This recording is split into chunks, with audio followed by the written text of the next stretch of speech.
Eu quero convidá-lo a abrir, por gentileza, a sua Bíblia, no segundo livro de Crônicas, no capítulo 16, e nós vamos ler juntos do versículo 1 até o versículo 9. Eu vou ler na Nova Almeida atualizada, mas qualquer que seja a sua versão bíblica, acompanhe comigo. Segundo Crônicas, capítulo 16, de 1 a 9.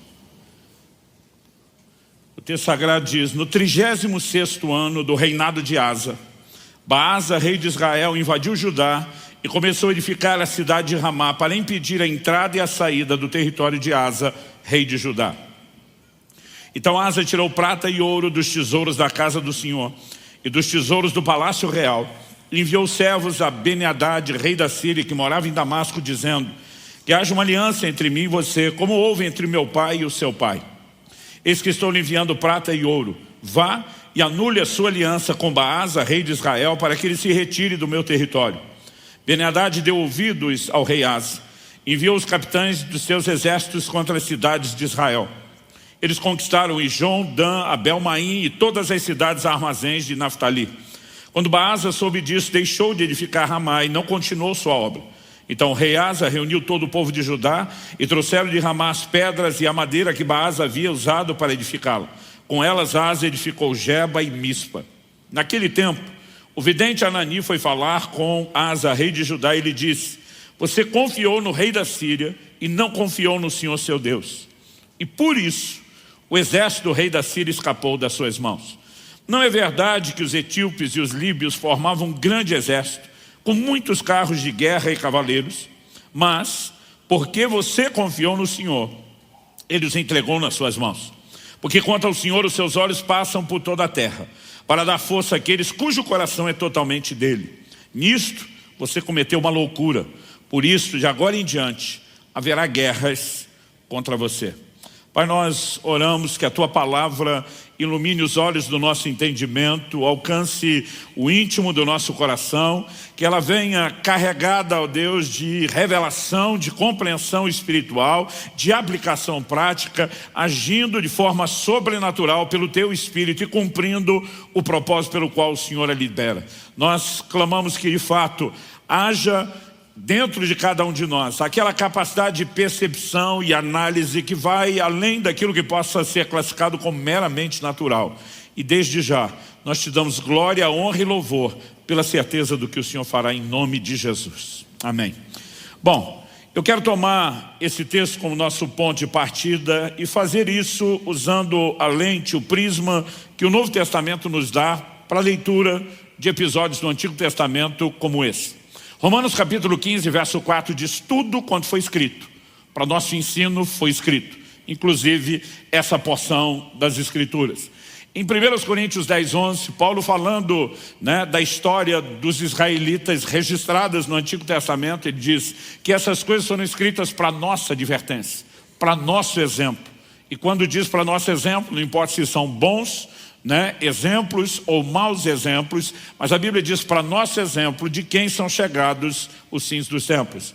Então aqui nós temos mais do que um registro histórico sobre um episódio na vida de um dos reis de Judá. Nós temos mais do que uma menção de um evento cronológico na história de um povo. Nós temos uma lição a ser aprendida.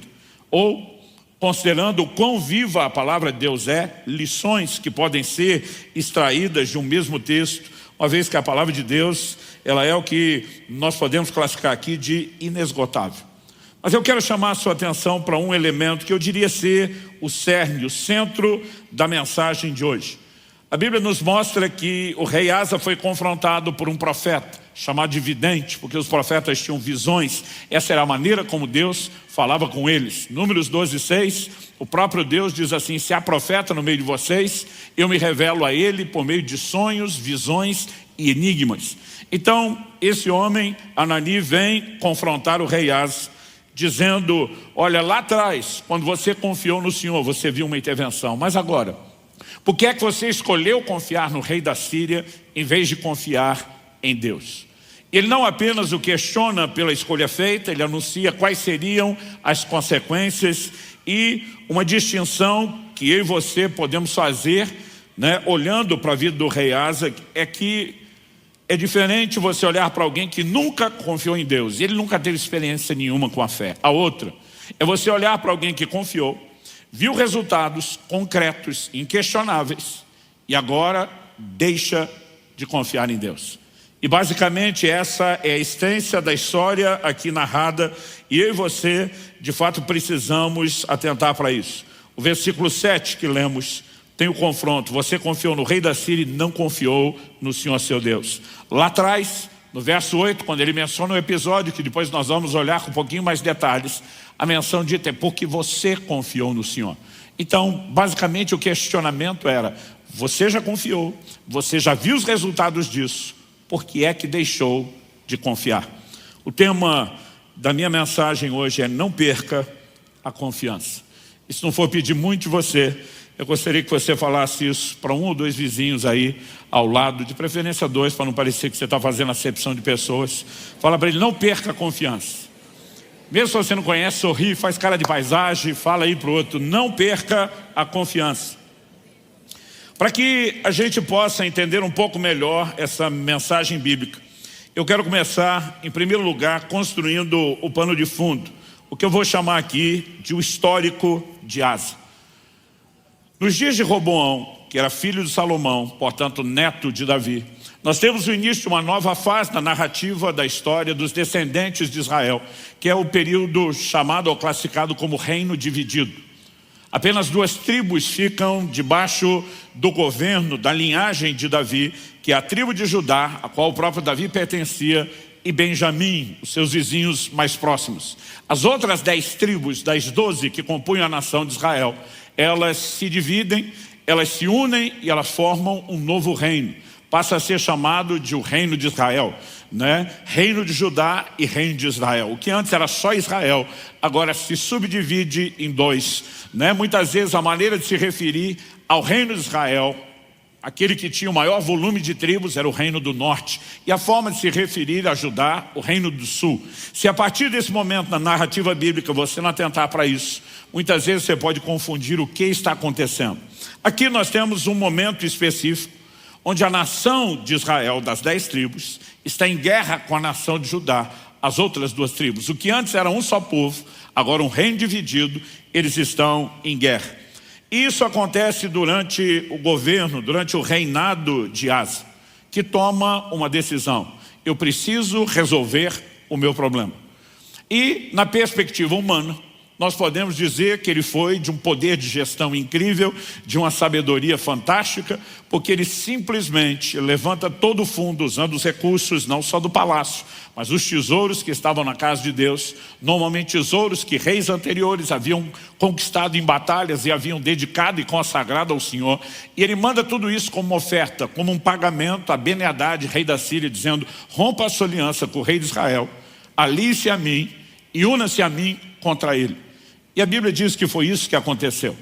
O rei de Israel, de repente, precisa avaliar as coisas e diz, uma coisa é guerrear com o povo, outra é abrir duas frentes de batalha ao mesmo tempo, alguém que está ao sul e outro inimigo que está ao norte de mim, e ele simplesmente desiste da empreitada. Apesar do prejuízo financeiro que o rei de Judá, o rei Asa tem, a Bíblia diz que de alguma forma ele consegue pegar todo o material que o rei de Israel estava usando para sitiar suas cidades, edificar, existe uma espécie de compensação e de repente o que eu e você podemos olhar e dizer, houve paz, deixou-se de ter guerra e aparentemente o problema está resolvido. No entanto, quando o profeta Anani chega, ele simplesmente anuncia não apenas a falta de confiança de Asa, mas ele diz, desde agora em diante haverá guerras contra você. E para que você entenda essa declaração, não dá para deixar de considerar tudo o que acontece na vida do rei Asa.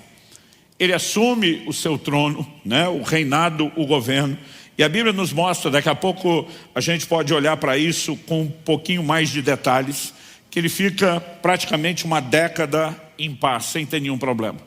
Então, de uma hora para outra surge uma grande ameaça, e essa ameaça que é mencionada no versículo 8 de 2 Crônicas 16, ela está bem descrita em 2 Crônicas capítulo 14, dos versículos 9 até o 13. Se você puder, acompanhe comigo. 2 Crônicas 14, de 9 a 13. A Bíblia faz menção dessa batalha contra os etíopes, no verso 8 do capítulo 16, mas aqui nós temos os detalhes. Zerá o etíope saiu contra eles com um exército de 1 milhão de homens e 300 carros de guerra, e chegou até Maresa. Então Asa saiu contra ele, e eles se prepararam para a batalha no vale de Zefatá, perto de Maresa. Asa clamou ao Senhor, seu Deus, e disse: Senhor, além de ti não há quem possa socorrer numa batalha entre o poderoso e o fraco. Ajuda-nos, Senhor nosso Deus, porque em ti confiamos e no teu nome viemos contra essa multidão. Senhor, tu és o nosso Deus, que não prevaleça contra ti o homem.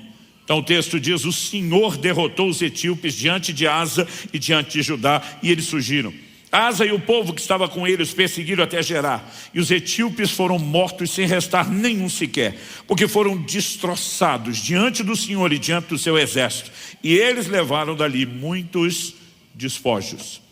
Bom, a ênfase, como vimos, dada lá no capítulo 16, é de que Asa confiou no Senhor.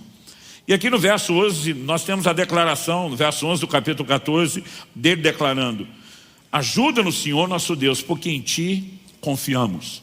Ele simplesmente está diante de uma batalha que humanamente, naturalmente é impossível. Mas a Bíblia diz que ele clamou ao Senhor, seu Deus.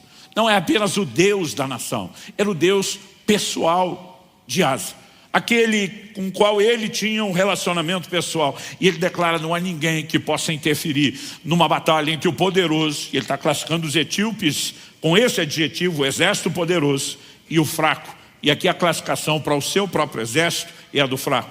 Mas ele diz: ajuda-nos, Senhor, porque nós confiamos em ti. Eu acho interessante que ele também termina dizendo: porque em ti confiamos e no teu nome viemos contra essa multidão. Em outras palavras, nós não estamos vindo batalhar na força do braço, da carne. Nós não estamos olhando para nenhuma possibilidade humana, terrena ou natural. Nós estamos usando o seu nome e a confiança no Senhor. Isso me lembra Davi quando vai ao encontro de Golias.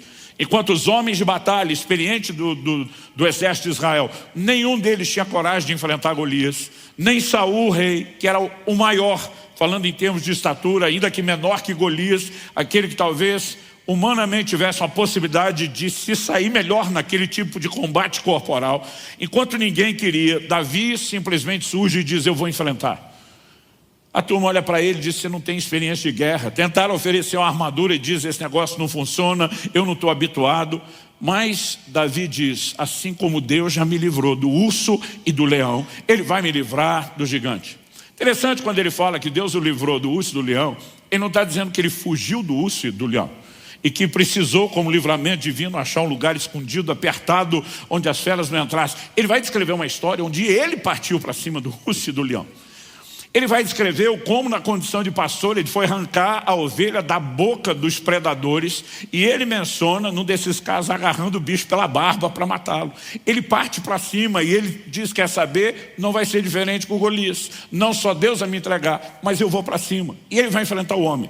E quando o Golias está vindo na sua direção, ele diz: você vem contra mim com espada, com lança, com escudo. Mas Davi diz: eu vou contra você em nome do Senhor dos exércitos, Jeová de Sabaote, o Senhor da guerra. Davi não diz: eu vou contra você com uma funda, ainda que ele tivesse em posse de uma. Ele diz: eu vou contra você em nome do Senhor dos exércitos. E sabe, eu e você precisamos entender isso. Aliás, eu não gosto quando a turma conta a história de Davi e diz que derrubou o gigante com estilingue. Eu digo: gente, chamar aquele negócio de estilingue é desmerecer. A funda também era usada na guerra, né? A capacidade que aquilo tinha de dar pressão, velocidade e até precisão no lançamento da pedra era algo impressionante. Mas Davi está dizendo: a força do golpe, a precisão do golpe não será habilidade que eu desenvolvi, ela será uma intervenção divina. E esse tipo de linguagem revela o que é fé e confiança. E a Bíblia nos mostra que Asa está tratando Deus como seu Deus, está declarando confiança, e o relato bíblico é de que o Senhor derrotou os etíopes diante de Asa e diante de Judá. A Bíblia volta a dizer: eles foram destroçados diante do Senhor e diante do seu exército. Ou seja, o exército de Asa é apenas a ferramenta, é apenas um instrumento. Deus fez algo. E o impacto dessa intervenção divina foi tão grande que a Bíblia nos mostra que durante 25 anos haveria novamente um período de paz. É muito importante que a gente consiga observar isso, porque lá na frente, quando o profeta Anani vem, ele diz para ele: você confiou em Deus e viu intervenção. E ele fala de um princípio, ele fala de uma lei que nós podemos chamar do efeito de causa e consequência. E diz: porque quanto ao Senhor, seus olhos passam por toda a terra. Verso 9 de 2 Crônicas 16, o nosso texto. Quanto ao Senhor, os seus olhos passam por toda a terra para mostrar-se forte para com aqueles cujo coração é totalmente dele. O que significa os olhos do Senhor passam por toda a terra? É uma linguagem figurada, alegórica, para dizer: Deus está procurando pessoas cujo coração seja totalmente dele. Traduzindo, gente que se entregue totalmente, que confie plenamente. Ele está dizendo: para com esses Deus vai se mostrar forte. Ou seja, não vai mostrar a sua força, o seu poder para todo mundo. E eu posso te garantir, isso é um princípio espiritual. E ainda hoje a gente pode dizer que os olhos do Senhor estão sobre esse auditório, procurando onde estão aqueles cujo coração será totalmente meu, porque é para com esses que Deus mostra a sua força. Então nós temos declarações nesse texto inicial que lemos de causa e consequência. Por exemplo, quando no verso 7 se fala de ter confiado no rei da Síria e não no Senhor, a mensagem de Anani é: por isso o rei da Síria, ou, leias, o exército do rei da Síria escapou das suas mãos. O que é que Deus está dizendo? Ele está dizendo que você arrumou um novo aliado para se livrar de um inimigo. Mas preste atenção, seu novo aliado futuramente será o seu inimigo. E o livramento que você teria o crédito de receber, tanto de um como de outro, se confiasse em mim, acabou de ir embora. Porque você escolheu fazer as coisas da sua forma, resolver você mesmo os seus problemas, e você perdeu completamente o crédito de um livramento que eu teria disponibilizado a você. No entanto, o confronto diz, lá atrás, porque você confiou no Senhor, Ele entregou os etíopes e os líbios nas suas mãos. Então, de novo, porque confiou, Deus deu o livramento. Porque não confiou, agora não terá o livramento. Nós vamos perceber que ao longo de toda a Escritura há uma ênfase na responsabilidade humana. Há uma ênfase na interação necessária entre o homem e Deus para que ele viva as ações e as intervenções do Senhor. E quando falamos de confiança, há sempre, ao introduzir o assunto da fé, da crença em Deus, da confiança, não importa o sinônimo que a gente use para classificar o assunto confiança que nós estamos falando, há sempre dois aspectos que precisam ser levados em questão. Um deles diz respeito àquilo que é eterno. A consumação plena da nossa salvação com resultados eternos. Então, em 1 de Pedro, no capítulo 1, no verso 9, a Bíblia diz: a fim de que alcanceis, para que alcanceis o fim. Algumas traduções dizem o objetivo final da vossa fé, a salvação das vossas almas. Eu e você cremos, em essência, para a nossa plena e eterna salvação. Você pode dizer amém? Agora, isso não significa que a mesma fé que nos levará a resultados eternos, ao benefício dessa plena salvação, que ela não produza manifestações e intervenções de Deus aqui e agora, diante de necessidades que temos também nessa vida terrena. Quando você olha para as Escrituras, não dá para negar esse outro aspecto da fé. Então, em 1 de João, no capítulo 5, o apóstolo, ele declara que todo aquele que é nascido de Deus, isso deve incluir a mim e a você, todo aquele que é nascido de Deus vence o mundo. Ele diz: e essa é a vitória que vence o mundo, a nossa fé. Ou seja, enquanto caminhamos em direção à nossa plena e eterna salvação, nós teremos adversidades, nós enfrentaremos resistências, nós teremos problemas, chame do jeito que você quiser, e eles precisam ser vencidos nessa caminhada terrena, e a forma de vencê-los é usando a mesma fé que nos leva à salvação eterna. Então, particularmente, eu não gosto quando vejo determinadas igrejas e pregadores dando ênfase à fé, quase como se ela fosse só para melhorar a nossa vida terrena e não tivesse um impacto eterno. Paulo diz em 1 Coríntios 15, se é só para essa vida que esperamos em Cristo, nós somos de todos os homens os mais dignos de lástima. Outra tradução diz os mais infelizes. Então nós não podemos apenas definir a fé como algo que resolve conflitos, adversidades momentâneas e nos esquecer daquilo que é eterno.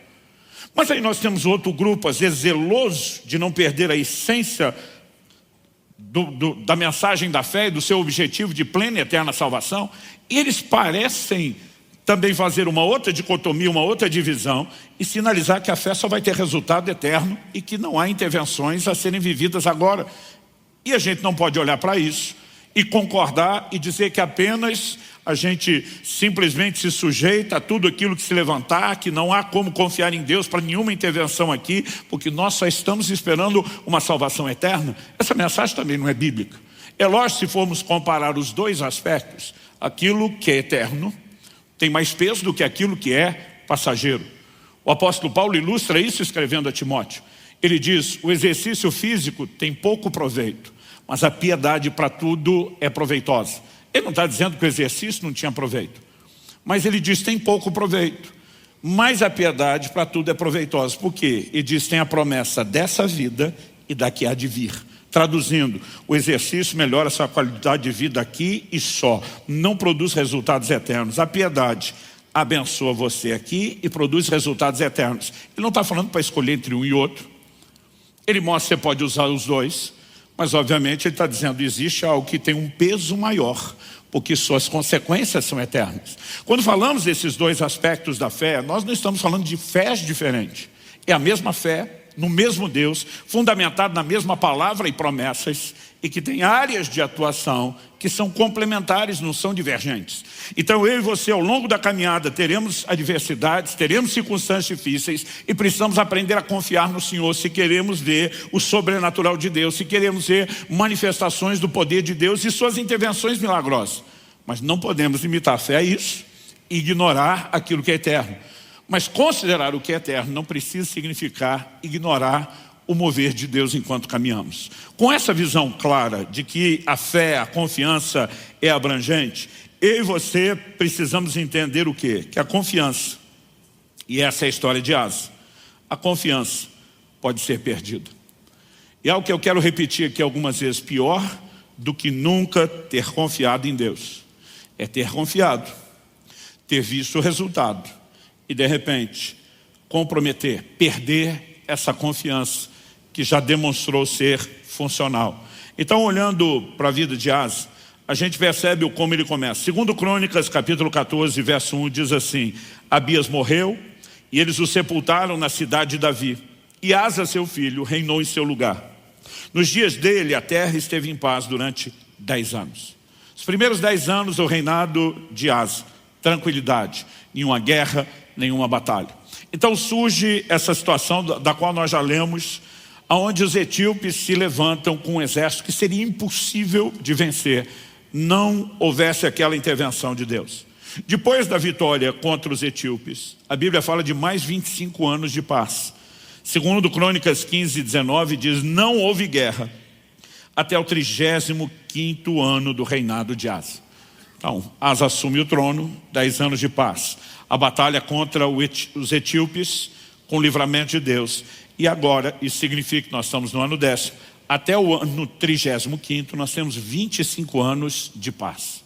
Ou seja, nos primeiros 35 anos do seu reinado, ele teve uma situação de guerra e ainda com intervenção de Deus. Agora surge o problema com Baasa, rei de Israel.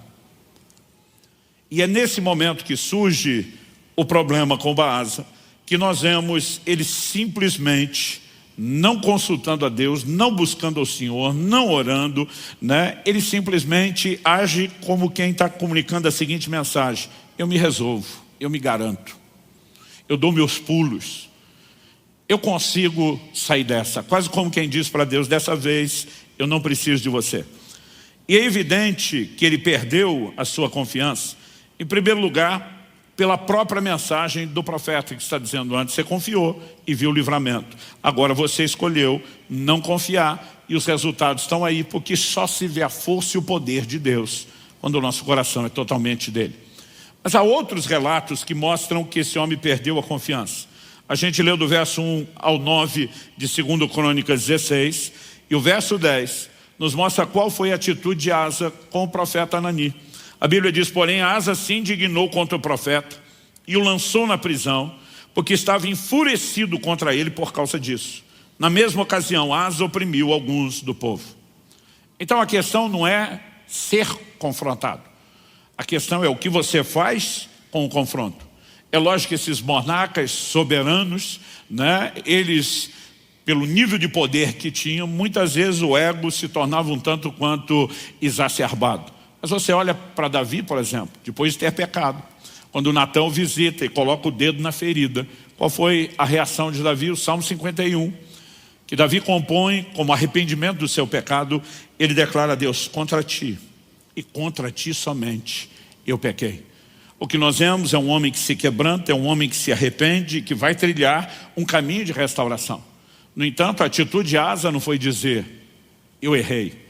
A atitude de Asa é dizer ao profeta: eu não estou nem aí porque você está falando e eu vou te silenciar. E o colocou na prisão. É lógico que o problema dele não era com o mensageiro. O problema de Asa é com quem enviou o profeta, é com quem enviou o mensageiro. Mas toda a sua atitude mostra que realmente o coração dele havia se desconectado com Deus. E é um outro detalhe: na mesma ocasião, Asa oprimiu alguns do povo, aqueles a quem deveria servir. Alguns versículos à frente, segundo Crônicas 16, verso 12 e 13, mostram que até mesmo por ocasião da morte, poucos anos depois, essa foi a atitude dele. A Bíblia diz: no 39º ano do seu reinado, Asa contraiu uma doença nos pés, e essa doença era muito grave. Porém, na sua enfermidade, ele não recorreu ao Senhor, mas confiou nos médicos. Asa morreu no 41º ano do seu reinado. Sabe, nós temos algo que precisa ser compreendido. Em primeiro lugar, eu quero deixar claro que eu não creio que esse texto diga o que eu já vi alguns pregadores tentar fazê-lo dizer: que um crente não deveria buscar ajuda médica, porque isso significa incredulidade. A medicina é uma dádiva de Deus. A Bíblia faz menção, né, em Ezequiel 47, das folhas de uma árvore que seriam para remédio. Essa sabedoria e entendimento tem sido dada por Deus ao longo da história da humanidade e tem sido bem utilizado. Desde o entendimento do uso de alimentos, como, né, o uso das plantas, das ervas. Paulo se refere a Lucas, que era parte da sua equipe missionária, como sendo o médico amado. Escrevendo a Timóteo, o apóstolo Paulo, que tinha um ministério de cura poderoso, ele dá orientações muito práticas. Ele diz, por exemplo, em 1 Timóteo 5, não beba apenas água por causa das frequentes enfermidades no seu estômago. Bebe um pouco de vinho. O que ele está dizendo? Ele não está dizendo só para Timóteo: olha, você tem que só orar e aplicar fé. E eu, obviamente, não estou falando contra isso. Estou apenas deixando claro que a Bíblia não espiritualiza tudo. E há questões naturais com as quais eu e você teremos que lidar. Por exemplo, o Salmo 127 diz: se o Senhor não guardar a cidade, em vão vigia a sentinela. Deus não está dizendo que não pode ter sentinela. Deus não está dizendo que não deveríamos se preocupar com esse tipo de segurança. Ele apenas está dizendo que se nós confiarmos apenas na sentinela e não no que ele pode oferecer, nós teremos um problema, porque não teremos segurança completa. A mesma mensagem é dada por meio de Paulo na carta a Timóteo. Quando no capítulo 6, dos versos 17 a 19, Paulo diz assim: exorta os ricos desse mundo que não confiem na instabilidade das riquezas, mas em Deus. A questão não é que é errado você ter recursos. A questão não é que é errado você fazer um pé de meia, você ser previdente. A sabedoria divina nos mostra isso quando José, no Egito, diz para Faraó: aproveita os anos das vacas gordas de prosperidade, estoca, provisiona, para que você possa enfrentar o momento da necessidade. O problema é quando existe uma confiança que é depositada nas riquezas, em vez de ser depositada em Deus. Interessante que Paulo diz assim: não confiem na instabilidade das riquezas. Sabe o que ele está dizendo? Mesmo aquilo que você acha que é o seu pé de meia, aquilo que você se organizou a ponto de dizer dentro de você: eu me garanto, você pode ser surpreendido, as circunstâncias podem mudar, a economia mundial pode virar da noite para o dia, e daqui a pouco você vai descobrir que isso não é tão estável quanto você achava que era. Então não tem nada de errado você tomar as suas providências. Errado é quando você confia nisso, a ponto de descartar a confiança em Deus. E a Bíblia diz que ele não recorreu ao Senhor, ele confia nos médicos. O problema é a confiança nos médicos, a ponto de dizer para Deus: eu te descarto, eu não preciso de você, eu me garanto, eu tenho quem resolva o meu problema. E os médicos não conseguiram resolver o seu problema. Por outro lado, você vai ter reis como Ezequias, que os médicos não podiam resolver o seu problema. Ele vira para a parede, ele ora, ele chora, ele clama, e ele vê uma intervenção de Deus. A questão é onde colocamos a nossa confiança. E o que me parece ficar muito claro nessa história é que esses aspectos da fé, seja se nós estamos falando do relacionamento pessoal com Deus, de fé para as circunstâncias, ou daquilo que diz respeito até mesmo à nossa salvação que é eterna, eles se mesclam de tal forma no uso da mesma fé, que muitas vezes nós não percebemos que ao estar abaixando a guarda para confiar em intervenções de Deus na vida terrena, nós podemos estar comprometendo todas as outras áreas onde a fé deveria estar agindo. E quando eu olho para a vida de Asa, obviamente fica claro, fica evidente para mim que a confiança, que a fé, ela pode ser perdida. Quando eu olho para o que aconteceu, eu não creio que o rei foi castigado, entre aspas, porque deixou de confiar em Deus. Então Deus, de uma forma birrenta, rancorosa, diz: agora você vai ver, agora eu vou para cima de você. Deus simplesmente diz: o exército da Síria escapou das suas mãos. O que você nem imagina, que é os problemas que você ainda terá, você acabou de jogar fora toda a provisão quando escolheu não confiar. Deus só pode agir nas nossas vidas através da fé. A Bíblia diz que o justo viverá da sua fé, de que aquele que se aproxima de Deus deve crer, que sem fé é impossível agradar a Deus. Tiago capítulo 1 verso 5 diz: se algum de vocês tem falta de sabedoria, peça a Deus, que a todos dá liberalmente. Ele está dizendo que Deus pode interferir em todas as suas necessidades enquanto você caminha nessa terra, oferecendo a você aquilo que você não tem. Mas no verso seguinte, o 6, ele diz: peça porém com fé, não duvidando. E diz: porque o que duvida é semelhante à onda do mar, que é levada e agitada pelo vento. Ele diz: não pense tal homem que receberá do Senhor coisa alguma. O assunto inicial é sabedoria. Ele diz: mas se não tiver fé, não só não recebe a sabedoria, como não se alcança coisa nenhuma. A fé é a única forma através da qual eu e você podemos receber de Deus, não apenas a salvação eterna, qualquer nível de intervenção. E o ponto é, a confiança pode ser minada com todos os resultados que ela poderia proporcionar se não tivesse sido perdida ou comprometida. Esse homem não foi castigado, ele simplesmente escolheu agir por conta própria. Ele disse para Deus, ainda que de uma forma não verbal, por meio das suas atitudes: eu não preciso do Senhor, eu me resolvo, eu me garanto. Então Deus olha para ele e diz: então você está por conta, ué. A pergunta prática, o questionamento prático a ser feito é: por que razão o rei deixou de confiar? O que aconteceu? A gente consegue ter uma leitura dessa autossuficiência, alguém que está dizendo para Deus: eu me garanto, eu resolvo meus problemas sem o Senhor. Mas como alguém que lá atrás está dizendo: nós não podemos sem o Senhor, está clamando, está crendo, está vendo aquilo que Deus pode fazer, chega a esse ponto? Obviamente nós não estamos falando de alguém que dormiu crendo e acordou descrendo. Nós temos um tempo de pelo menos 25 anos. Eu já questionei todo tipo de coisa aqui. Será que a falta de problemas, a ausência de guerras, de batalhas, de necessidade, fez com que os músculos da fé desse homem se atrofiassem em vez de se desenvolver? Tiago capítulo 1 verso 2 diz: meus irmãos, tende por motivo de grande alegria, não só alegria, grande alegria, o passardes por várias provações, não só provações, mas várias. Quando você considera esses detalhes, a mensagem chega a ser quase assustadora, porque ter alegria na aprovação já não é fácil. Agora a Bíblia manda ter muita alegria em várias provações. Mas quando você olha o texto bíblico, você percebe a justificativa para que eu e você nos alegremos. Porque normalmente a nossa inclinação é olhar somente para o problema em si que nós estamos enfrentando como algo desconfortável. Mas o verso seguinte, o 3, diz: sabendo que a aprovação da fé que vocês têm produz perseverança.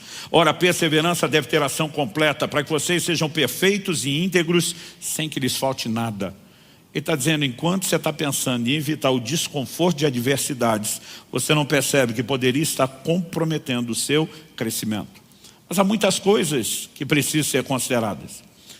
O ponto, enquanto nós vamos considerando algumas dessas coisas a ser avaliado, é que não só, como eu disse em segundo lugar, depois de avaliar o histórico de Asa, a confiança pode ser perdida, mas é o contraponto de que a confiança precisa ser preservada.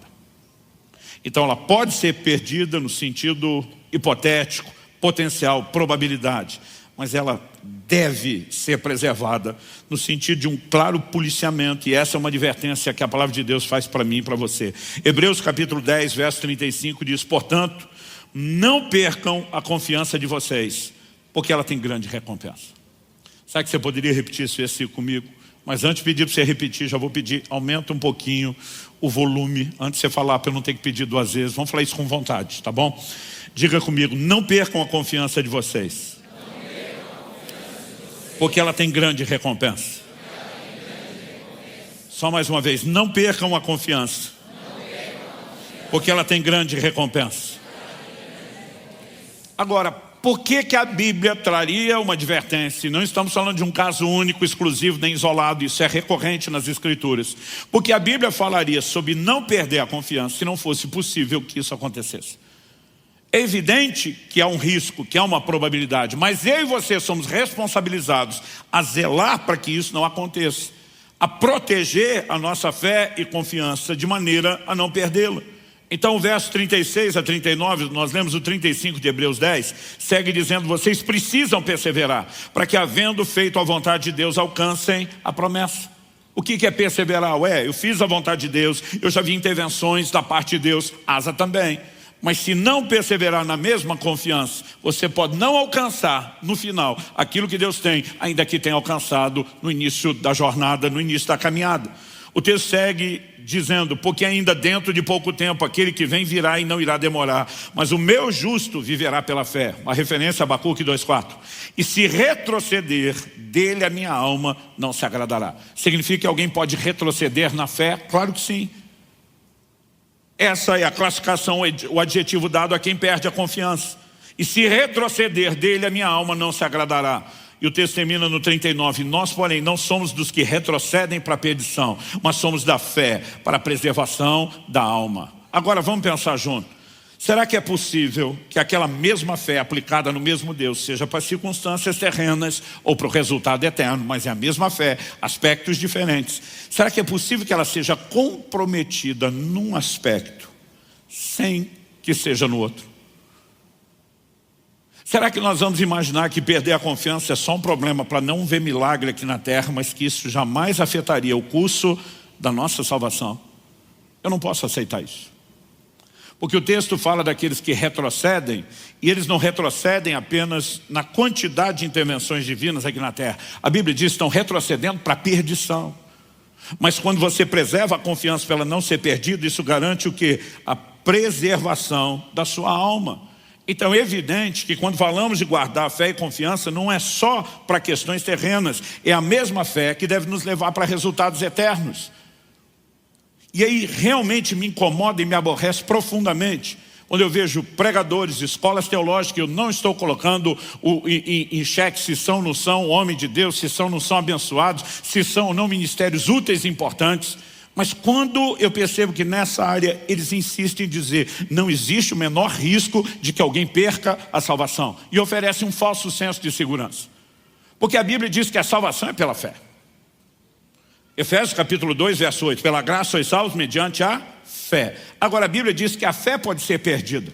Se a fé que me conduz à salvação, que ainda não está completa, a Bíblia diz, desenvolvei a vossa salvação, para que alcanceis o objetivo final da fé, a salvação da vossa alma. Se ela não está completa e eu perco a fé que me leva a esse resultado, como é que o resultado está garantido sem a fé que me leva para lá?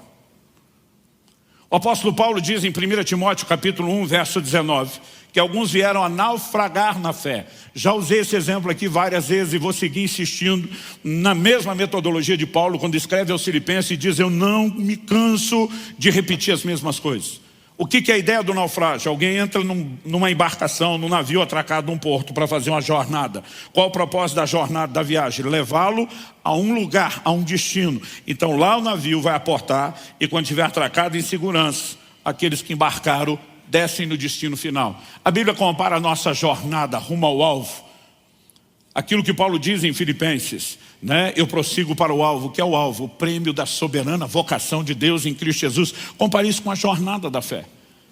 Mas o que era o naufrágio? Quando alguém nessa jornada, o navio ou a embarcação, naufragava, isso significava não apenas que a jornada não era completada, mas que as pessoas se perdiam no processo. Quando aplicamos isso à caminhada de fé, que conclusão chegamos? Paulo está dizendo de uma jornada interrompida de gente que se perdeu no processo e a gente simplesmente nega isso de forma deliberada. O apóstolo Paulo, ele encerra a sua carreira dizendo: eu combati o bom combate, 2 Timóteo 4,7. Combati o bom combate, encerrei a carreira, guardei a fé. Se a fé não pudesse ser perdida, não haveria motivo para ele levantar e orgulhosamente não no sentido mal, dizer: eu guardei, minha confiança nunca se perdeu. Aliás, não haveria nem necessidade de guardar, se a fé não se perde. Então eu e você temos responsabilidade em guardar a fé. E no exercício dessa responsabilidade, a pergunta a ser feita é: como se perde a confiança no meio do processo? E questionar isso não é porque a gente queira perder, é porque conhecendo o processo é mais fácil evitá-lo. Como eu disse no caso de Asa, não foi da noite para o dia. E acredite, com a maioria de nós não é assim. Eu vi anos atrás uma frase que fez muito sentido. Alguém disse assim: o homem de Deus não cai, ele vai caindo. É sempre um processo, é sempre gradual. E nós precisamos entender que há algumas coisas que podem evitar esse processo. Entender que ele pode acontecer, decidir vigiar, entender a nossa responsabilidade em nos resguardar, é parte do processo. Mas há coisas que eu e você não podemos ignorar no ensino bíblico. E uma delas é conservar o senso de dependência de Deus continuamente. Para que a gente não chegue ao ponto de Asa, de olhar para Deus e dizer: eu te descarto, eu me garanto, eu sou autossuficiente. É possível que alguém chegue a esse ponto? Claro que é. E as advertências bíblicas mostram isso. Em Deuteronômio 8, quando Deus está falando a respeito do momento em que eles entrariam na terra prometida, o Senhor diz assim: mas depois que vocês tiverem comido, depois tiverem fartos, depois tiverem construído casas, depois tiverem prosperado, não se esqueçam do Senhor seu Deus. Quando ele fala de esquecer, ele não está falando de uma amnésia absoluta, que alguém acorda e diz: quem é Deus?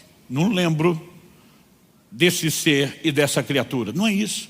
Assim como quando o Senhor Jesus instituiu a ceia, que nós vamos celebrar daqui a pouco, ele diz: façam isso em memória de mim. O que é em memória? Recordação, ato e lembrança. O Senhor Jesus também não estava acreditando ou insinuando que eu e você acordaríamos uma manhã e a gente não lembraria mais quem é ele nem o que ele fez. Ele não está falando de perder a consciência, mas ele está falando de quando a consciência perde a sua força. Então, é necessário mantê-la viva, é necessário mantê-la acesa. Como fazemos isso? O texto de Deuteronômio 8 que eu citei, diz assim nos versos 17 e 18: portanto não pensem, a minha força e o poder do meu braço me conseguiram essas riquezas. Pelo contrário, lembrem-se do Senhor seu Deus, porque é Ele quem lhes dá força para conseguir riquezas, para confirmar sua aliança, que sob juramento prometeu aos pais de vocês, como hoje se vê. Deus está dizendo: quando os resultados chegarem, quando vocês tiverem crescido, quando tiverem prosperado, não se achem. Não olhe para vocês dizendo: meu braço me garantiu. Lembrem que foi o Senhor. Quando a Bíblia diz: em tudo dai graças, é um chamado para que o tempo todo a gente reconheça o que Ele tem feito por nós.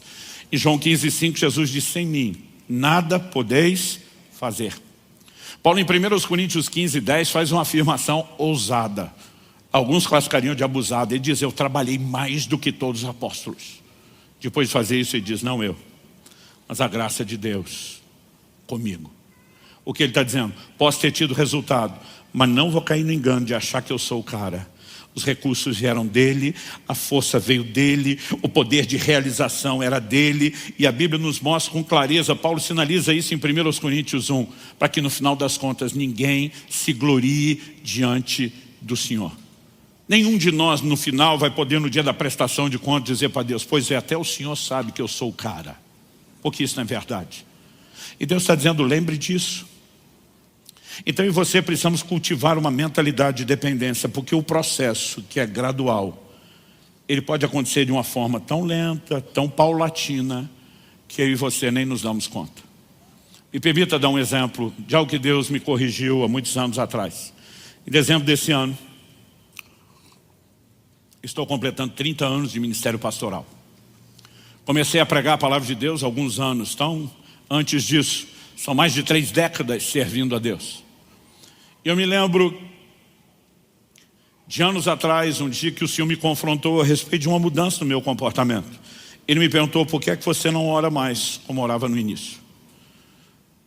Desde jovem, solteiro, eu separava horas do meu dia, mesmo numa agenda apertada de trabalho, de estudo, para estar com Deus dia a dia.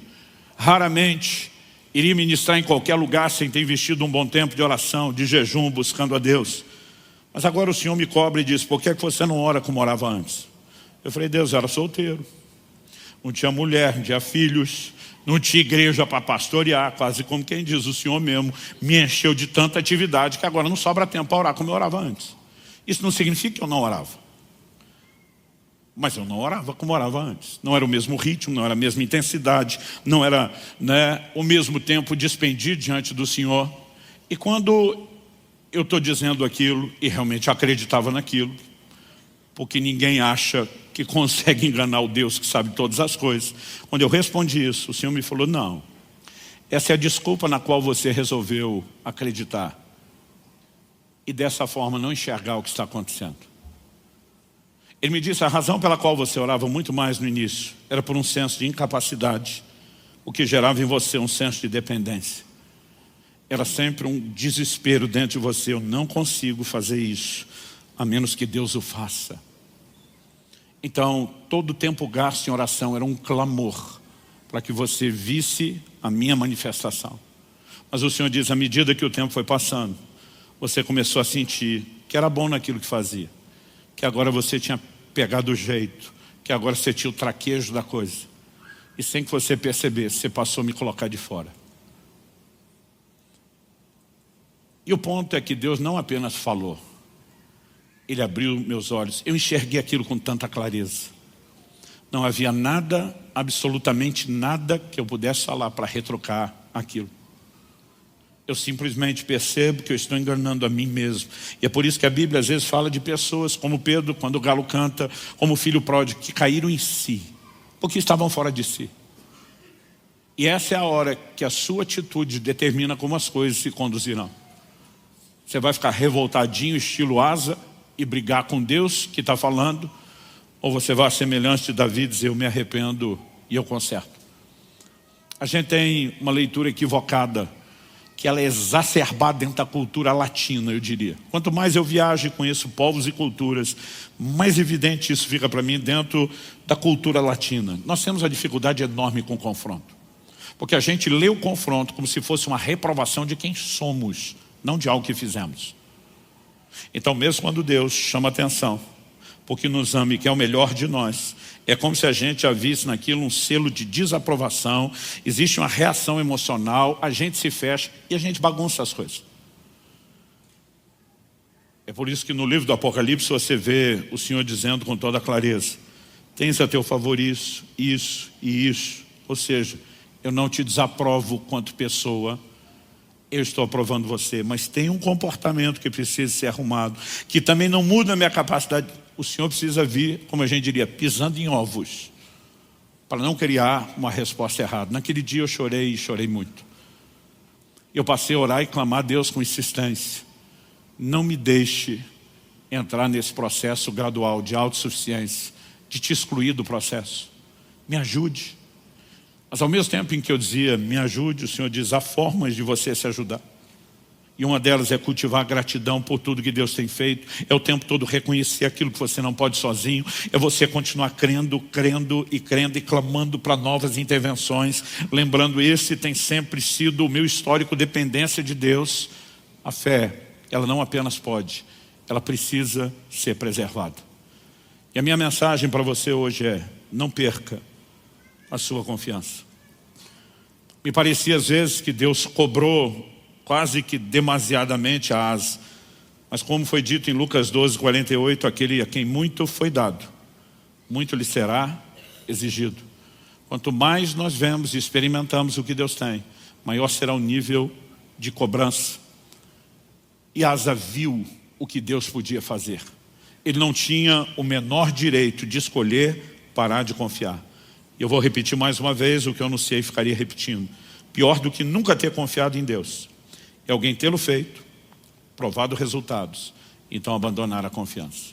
Eu termino lendo a você a advertência de Hebreus capítulo 3, de 12 a 14. Tenham cuidado, irmãos, para que nenhum de vocês tenha um coração mau e descrente, que o leve a se afastar do Deus vivo. O verso 12 traz uma advertência que é generalizada. Temos que ter cuidado para que não haja um coração mau e descrente. Outra tradução diz um perverso coração de incredulidade. O que ele faz? Nos leva a se afastar do Deus vivo. Como que alguém se aproxima? Hebreus 11 diz, aquele que se aproxima de Deus deve crer. Nós nos aproximamos por fé. Só pode afastar quem já aproximou primeiro. Como que se afasta? Incredulidade, o oposto da fé. Verso seguinte diz, pelo contrário, o que é o contrário de se afastar? Permanecer próximo, colado, juntinho, ou na linguagem do bom mineiro do interior, agarrado nele. E diz, pelo contrário, animem uns aos outros todos os dias, durante o tempo que se chama hoje, a fim de que nenhum de vocês seja endurecido pelo engano do pecado. Porque temos nos tornado participantes de Cristo, se, e aqui o condicional é claro, se de fato guardarmos firme até o fim a confiança que desde o princípio tivemos. Se ela não for comprometida, então os resultados eternos também serão preservados, e não só as intervenções de Deus na nossa jornada terrena. Que o Senhor nos ajude a perceber o quão sério isso é, abraçar sua mensagem amorosa que valoriza cada um de nós e o relacionamento que Ele quer ter conosco, e que a gente seja cuidadoso no exercício da nossa responsabilidade de permanecer interagindo com Ele em nome de Jesus. Feche seus olhos. Pai, nós oramos que a Tua palavra produza resultados não apenas aqui e agora, mas mesmo depois dessa reunião. Nós oramos que aquilo que o Senhor começou não apenas continue, mas cresça, progrida, se desenvolva, e que a Tua palavra, como o Senhor disse por boca do profeta Isaías, cumpra o propósito pelo qual tem sido enviada. Agradecemos a expressão do Seu amor, Sua advertência, Sua instrução, a orientação, a exortação para preservarmos a fé e a confiança. E queremos Te dar a devida resposta, clamando graça e favor sobre cada um, para que a resposta seja não apenas aquilo que diremos, aquilo que sentiremos ou pensaremos apenas nesse momento de culto e de ceia, mas o que faremos com isso logo depois. Nós oramos em nome de Jesus. Amém. Eu quero convidar vocês a abrir a Bíblia de vocês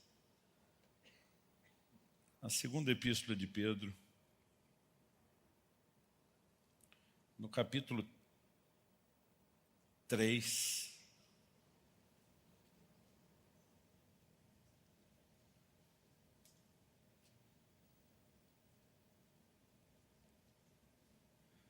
E eu quero ler com vocês os versos. Deixa eu escolher para não ler tanta coisa. Vamos começar no verso 9 e nós vamos até o 14.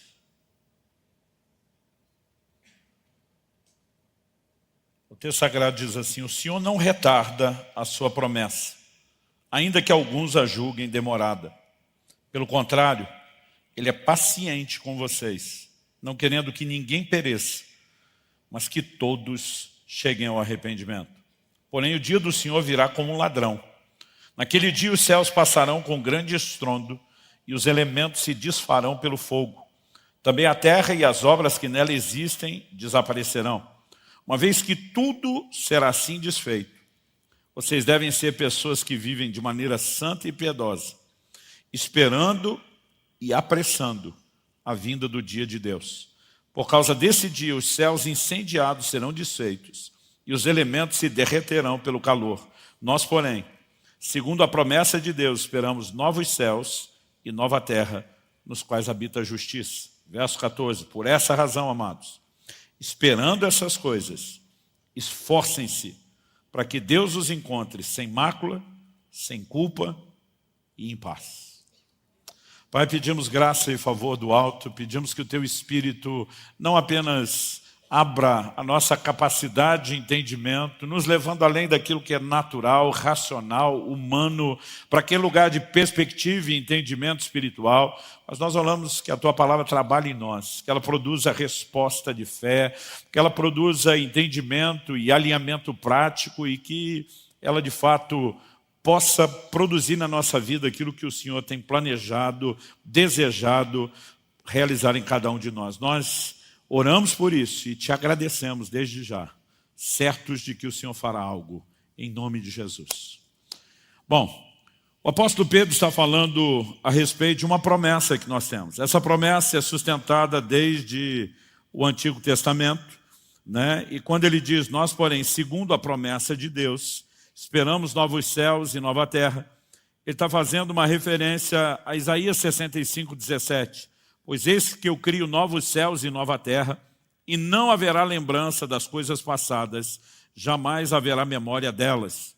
Também no Salmo 60, em Isaías 66:22, no finalzinho já do livro, Deus diz, porque assim como os novos céus e a nova terra que hei de fazer estarão diante de mim, diz o Senhor, assim também estão diante de mim a posteridade e o nome de vocês. Isso é tomado como uma promessa. E Deus só tem uma razão para fazer novos céus e nova terra. E diz, eu vou acabar com essa daqui. A Bíblia nos mostra que um dia, depois do dilúvio, Deus prometeu que não ia mais destruir a terra com água. Mas a Bíblia diz que os elementos ardendo se desfarão. Nós não sabemos exatamente como será, mas a Bíblia diz que esses céus e essa terra estão sendo entesourados, guardados para o fogo. Verso 7. Né? A Bíblia diz, pela mesma palavra, os céus e a terra que agora existem têm sido guardados para o fogo, estando reservados para o dia do juízo e da destruição dos ímpios. O apóstolo Pedro fala isso dentro do contexto do dilúvio. Né? Ele diz, verso 5, de 2 de Pedro 3, acontece que de propósito esquecem que os céus existem desde muito tempo e que a terra surgiu da água e através da água pela palavra de Deus. Com base nessa palavra, também o mundo daquele tempo foi destruído, afogado em água. Pela mesma palavra, os céus e a terra que agora existem têm sido guardados para o fogo, estando reservados para o dia do juízo e da destruição dos ímpios. Eu sei que tem uns crentes que eles têm medo de ler o Apocalipse, alguns têm preconceito, outros simplesmente dizem, não, pastor, é só porque eu não entendo mesmo. Outros pensam, se eu deitar no chão e fingir de morto, talvez dê mais resultado que ficar imaginando tudo sendo destruído. Mas a Bíblia fala de um juízo que virá. Fala do desfecho da redenção. E a redenção não é só para o homem, ela é para toda a criação. Então Deus vai resetar toda a estrutura da natureza e da terra no formato como eu e você conhecemos hoje. Mas o que eu quero chamar a sua atenção é que no meio de toda essa conversa, o apóstolo Pedro, dirigido por Deus, ele diz que uma vez que tudo assim será desfeito, quando a gente sabe como toda a história termina, qual é o desfecho de todas as coisas, ele diz, vocês devem ser pessoas que vivem de maneira santa e piedosa. Agora olha o verso 12. Esperando e apressando a vinda do dia de Deus. Você pode repetir isso comigo? Diga, esperando e apressando a vinda do dia de Deus. Se você puder só mais uma vez, esperando e apressando. Pastor, qual é a diferença? Bom, a espera é a expectativa que tem que haver em cada um de nós, porque tudo aquilo que Deus falou vai se cumprir. Em Jeremias 1,12 ele diz, eu, Senhor, velo sobre a minha palavra para fazê-la cumprir. Não há menor chance de que algo que Deus tenha dito não se cumpra. Aliás, as coisas não apenas vão se cumprir porque Ele falou. O Deus que é atemporal e já conhece tudo aquilo que vai acontecer, inclusive o que Ele mesmo se propôs a executar, Ele pode falar dessas coisas também antecipadamente. Né? A gente não precisa pensar só em termos de causa e consequência, porque Ele diz que faria, vai acontecer. Ele muitas vezes já fala antes o que aos olhos e a percepção dele está feito e realizado. Mas o que me chama a atenção é que, de alguma forma, eu e você somos chamados a ser não apenas espectadores, esperando que tudo aconteça. O texto diz que nós podemos esperar, mas nós podemos apressar a vinda do dia de Deus. A pergunta é, existe um dia determinado para que o Senhor volte, para que todas as coisas de fato sejam completadas? Muitas pessoas acreditam que existe um dia e hora determinado, porque Jesus, no Evangelho de Mateus, diz, daquele dia e hora, ninguém sabe, nem os anjos no céu, nem o Filho, a não ser o Pai. Então a turma pensa, já está agendado o dia e a hora. Na verdade, o Deus presciente sabe exatamente qual será o dia e a hora. Isso não significa que Ele agendou o dia e a hora. Porque se a Bíblia diz que nós podemos apressar, não pode ser que tenha uma data que está fixa e que ela não muda. Jesus disse que os dias da vinda do Filho do Homem seriam semelhantes aos dias de Noé. Então vamos lá. Quando é que o dilúvio veio? Quando a arca estava pronta. Quando é que o Senhor volta? Quando a arca estiver pronta. E se eu e você nos apressarmos em prepará-la, nós podemos apressar o dia da vinda. Se nós nos atrasarmos em prepará-la, nós podemos viver o processo inverso. Em vez de apressar, nós podemos adiar. Então, há um entendimento do que eu e você precisamos ter sobre qual é o nosso papel. Quando falamos da vinda de Jesus, é apenas esperar? É apenas suspirar, como diz o livro do Apocalipse, o Espírito e a noiva dizem, vem. Aliás, essa expressão maranata do aramaico, que significa Nosso Senhor vem, ela era muito usada pela igreja. E nós precisamos entender que essa expectativa da igreja não colocava a igreja como muitos se comportam hoje, ou como outros acusam quem espera a vinda de Jesus, acusam injustamente, né? Como se a gente não tivesse compromisso com o trabalho. Existe uma linha de pensamento entre muitas pessoas, até porque alguns crentes deram motivo para isso, de que a coisa funciona mais ou menos assim. O crente que está falando da vinda de Jesus é porque desistiu de tudo, está esperando Deus fazer. Isso não é o conceito bíblico. Deus nunca disse que a gente deveria só esperar. Ele disse que a gente deveria apressar. Então a gente tem participação e não deveríamos ser só espectadores. Aliás, eu costumo dizer que quem realmente entende o que é a vinda do Senhor e como cooperar com Ele, normalmente diferente do que dizem, são os crentes que trabalham. O apóstolo Paulo que diz, nossa pátria está nos céus, de onde aguardamos um Salvador. Ele não usava a expectativa da vinda do Senhor para sentar de forma passiva esperando.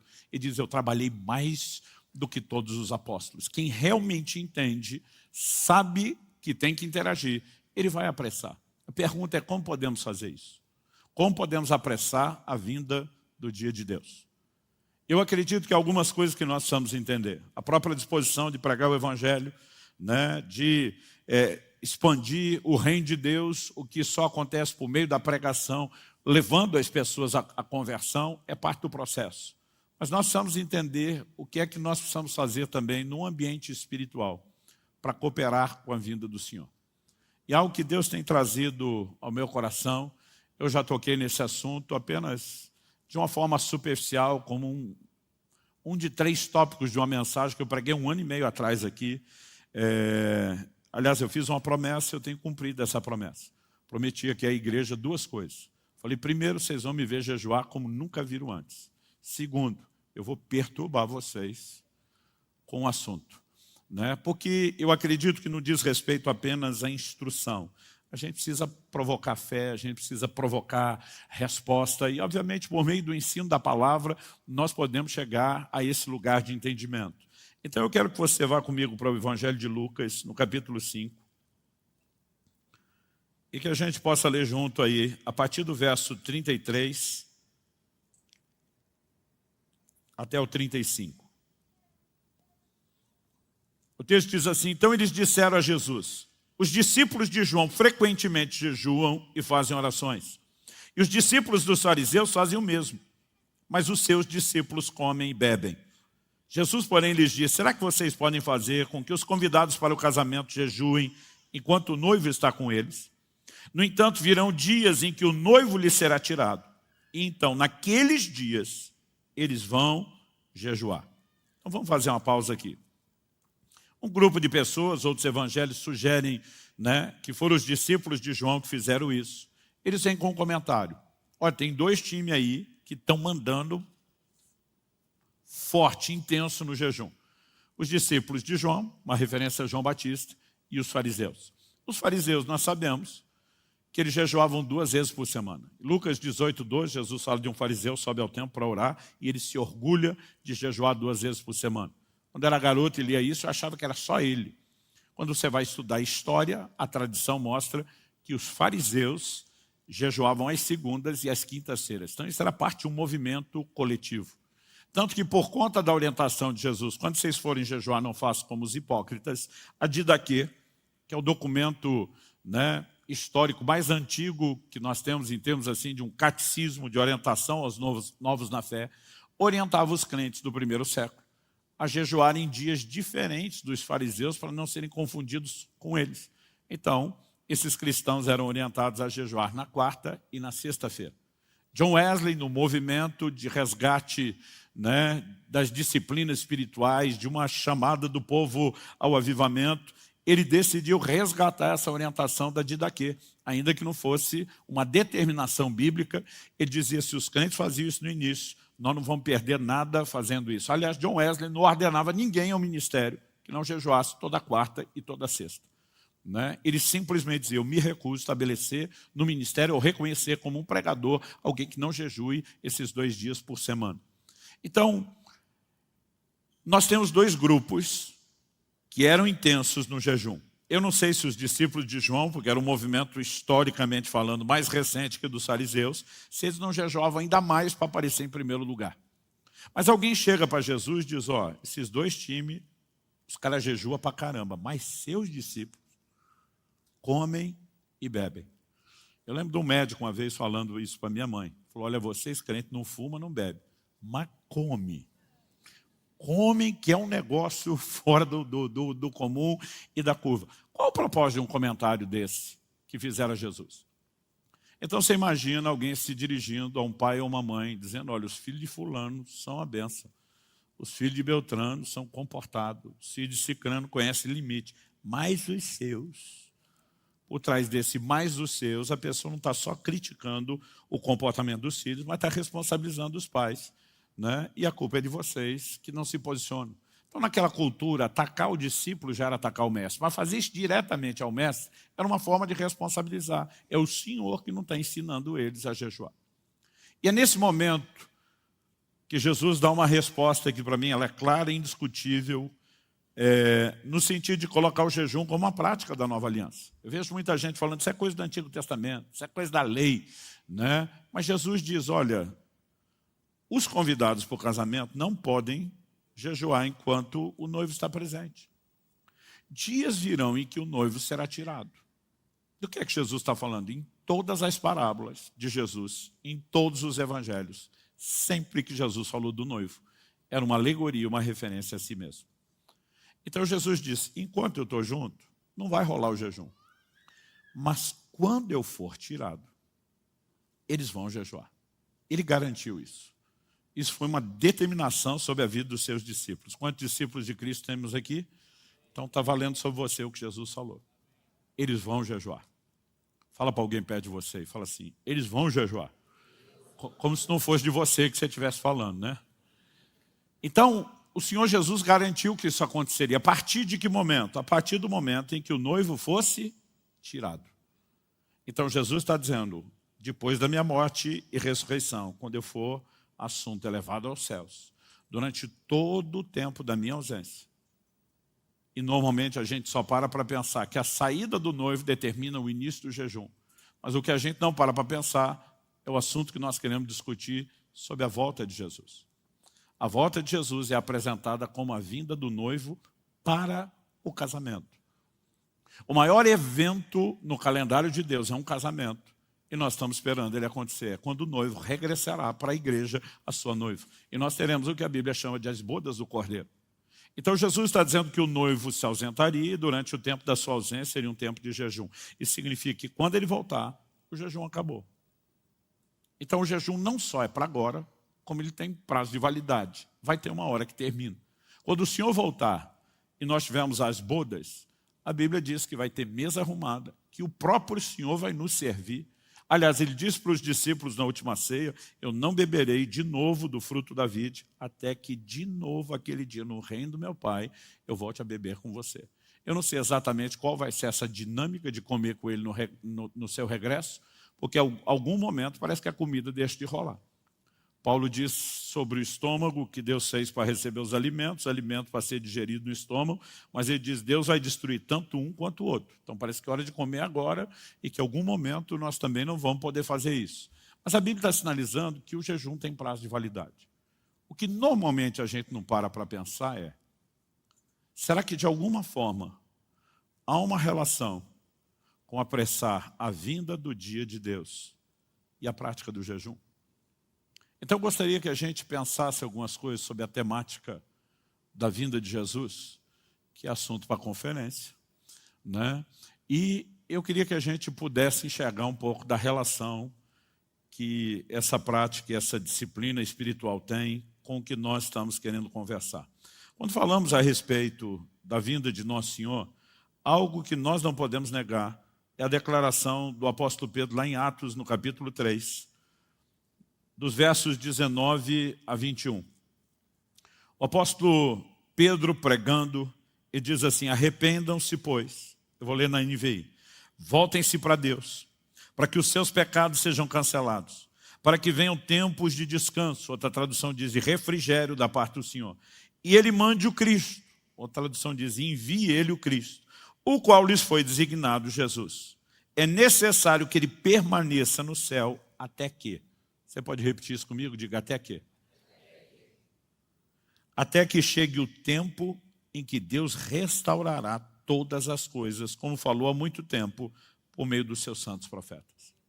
Em outras traduções, nós lemos, é necessário que os céus o contenham, traduzindo, segurem para que ele não volte, até o tempo da restauração de todas as coisas de que Deus falou pela boca dos seus santos servos, os profetas. Quando a gente estuda escatologia, a expressão escatologia é a soma de scatos, no grego último, e logia. Eu estudo as últimas coisas. Algo que nós não podemos negar é que, independente de qual seja a cronologia dos eventos escatológicos, que cada grupo escola teológica acredite, algo que ninguém pode negar, antes da vinda de Jesus, é necessário que aconteça primeiro a restauração daquilo que ele falou pela boca dos seus santos servos, os profetas. O que Deus está querendo dizer com isso? Ele não está só dizendo que é necessário que profecias se cumpram. Elas vão se cumprir, é fato. Mas ele está falando de algo específico. Ele fala da restauração do que foi dito pela boca dos profetas. Para que haja uma restauração do que foi dito pela boca dos profetas, só tem um jeito de ser restaurado. É se essas profecias já se cumpriram primeiro. Então ele não está falando só de todas as profecias que faltam ser cumpridas, mas ele está falando de um leque menor, reduzido de profecias, que um dia já se cumpriram, mas elas terão cumprimento replicado antes que Nosso Senhor regresse.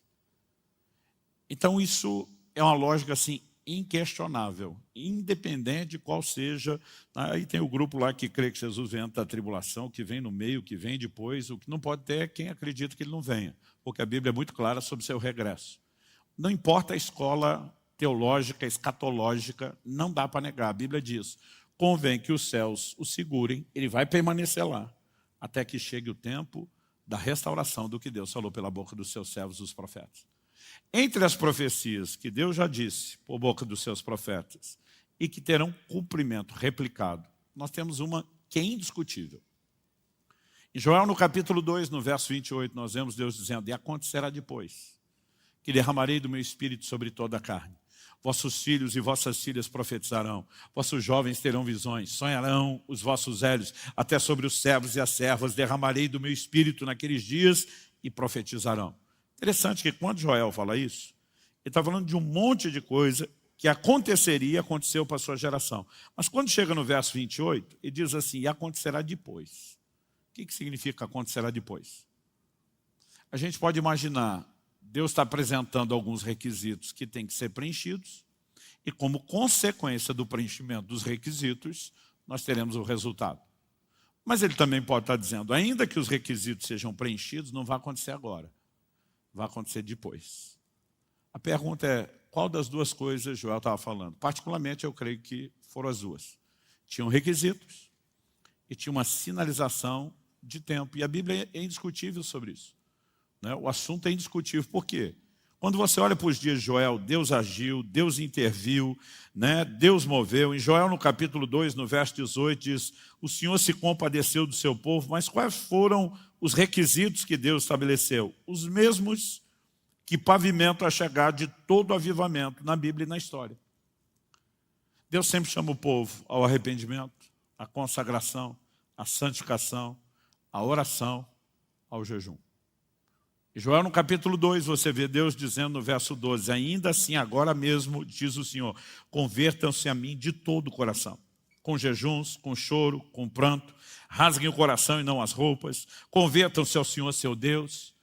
E aí ele fala que Deus é bondoso, é compassivo, é tardio em irar. Ele muda de ideia quanto ao mal, porque eles estavam debaixo de juízo anunciado.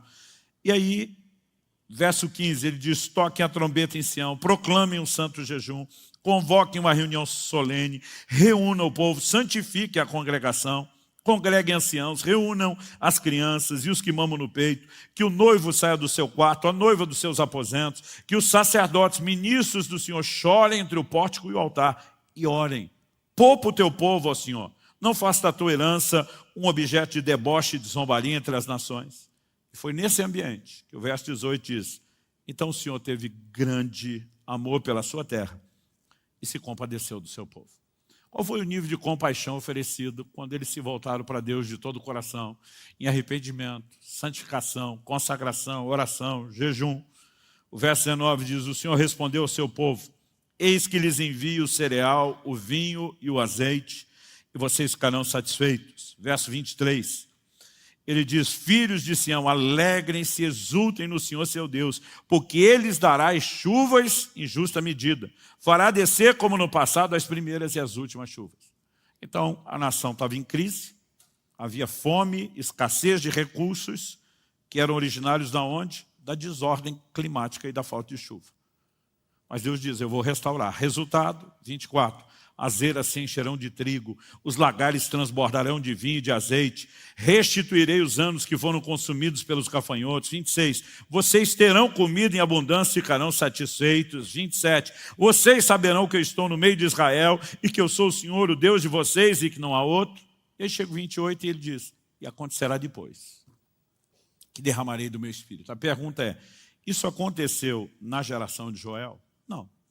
Não há nenhum registro desse nível de derramar do Espírito Santo. E não só não há o registro de que isso não aconteceu nos dias de Joel, como em Atos no capítulo 2, no dia de Pentecostes. O apóstolo Pedro se levanta para uma multidão atônita, que não só está vendo um povo falar em línguas, mas a Bíblia diz: os ouviam falar na sua própria língua das grandezas de Deus.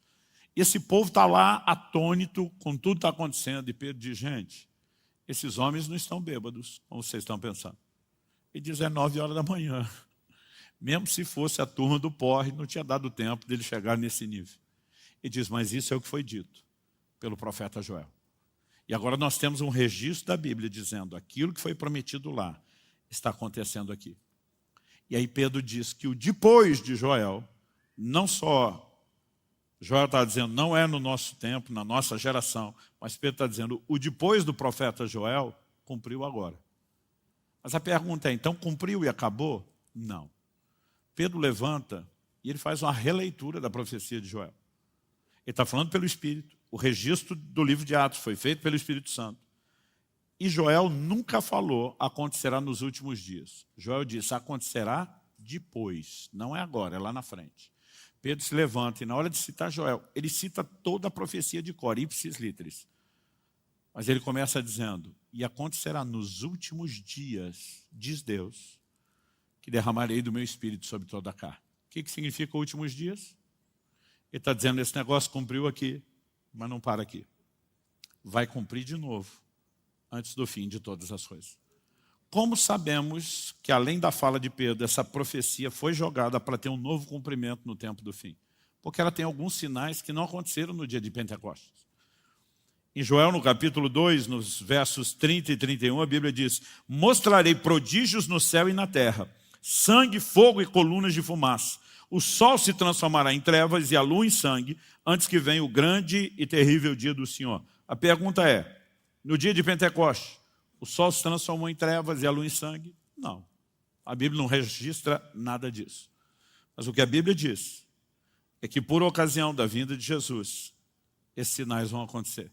Mateus 24, 29, palavras do próprio Jesus: logo em seguida a tribulação daqueles dias, o sol escurecerá e a lua não dará sua claridade. As estrelas cairão do firmamento e os poderes dos céus serão abalados. Então aparecerá no céu o sinal do Filho do Homem. Todos os povos da terra se lamentarão e verão o Filho do Homem vindo sobre as nuvens do céu com poder e grande glória. Apocalipse 6, de 12 a 14. Vi quando o Cordeiro quebrou o sexto selo.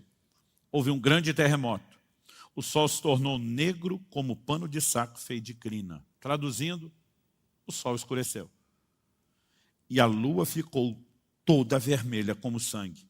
As estrelas do céu caíram sobre a terra, como a figueira deixa cair os seus cigos verdes quando sacudida por um vento forte. E o céu recolheu-se como um pergaminho quando se enrola. Então todos os montes e ilhas foram movidos do seu lugar. O sol se converter em trevas, a lua em sangue.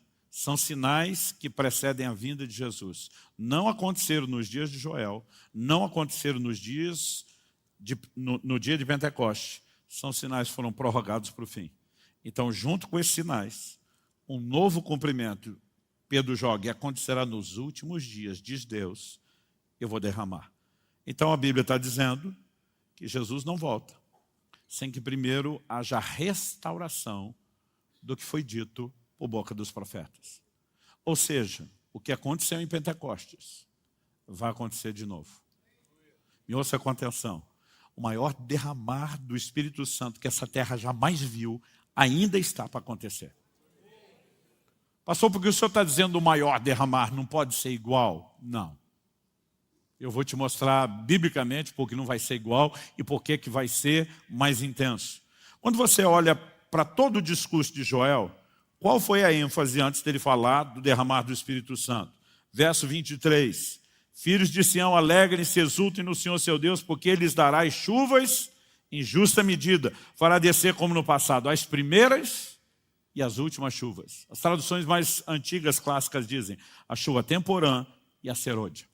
Então Deus está falando de restaurar o ciclo da chuva. Todo agricultor conhecia isso. O que eram as primeiras chuvas, ou a chuva temporã? Era aquela que vinha para amolecer o solo, facilitar a semeadura da terra, para que o solo fosse arado e pudesse ser semeado. Depois vinha um período de estiagem. Então, antes da colheita, quando o tempo da colheita estava se aproximando, vinham as últimas chuvas. Qual era o propósito das últimas chuvas? Acelerar o crescimento, a maturação e a multiplicação do fruto. Então Deus está dizendo, eu vou restaurar o ciclo, porque senão vocês não vão ter o resultado disso. Depois dele falar das chuvas naturais, ele entra no verso 28 dizendo, e acontecerá depois, que eu vou derramar as chuvas espirituais. Ele está estabelecendo um paralelo entre um nível de chuva e outro. E quando falamos da vinda do Senhor, já que se aguarda um grande derramar do Espírito, o que é que eu e você precisamos levar em conta? É porque a Bíblia vai amarrando esses assuntos entre si na sua revelação o tempo todo. Tiago capítulo 5, versos 7 e 8, diz assim, portanto, irmãos, sejam pacientes até a vinda do Senhor. Por que Tiago está pedindo paciência?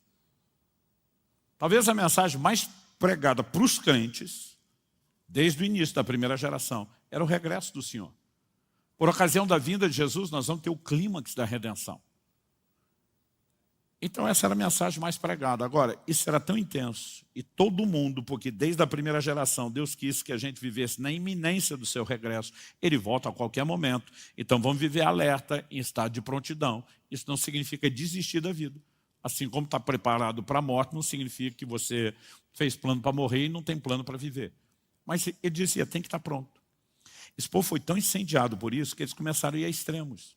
Se você pegar a segunda epístola de Paulo aos Tessalonicenses, quando ele diz, quem não trabalha, não coma, Paulo está dizendo, aliás, ele faz várias correções, ele diz, quanto à vinda do Senhor, a nossa reunião com Ele, isso não vai acontecer sem que primeiro tenha esse evento. Ele diz, tem gente aí no meio de vocês dizendo que Jesus já veio. E tem gente que não está querendo trabalhar, porque diz, ele vai voltar mesmo.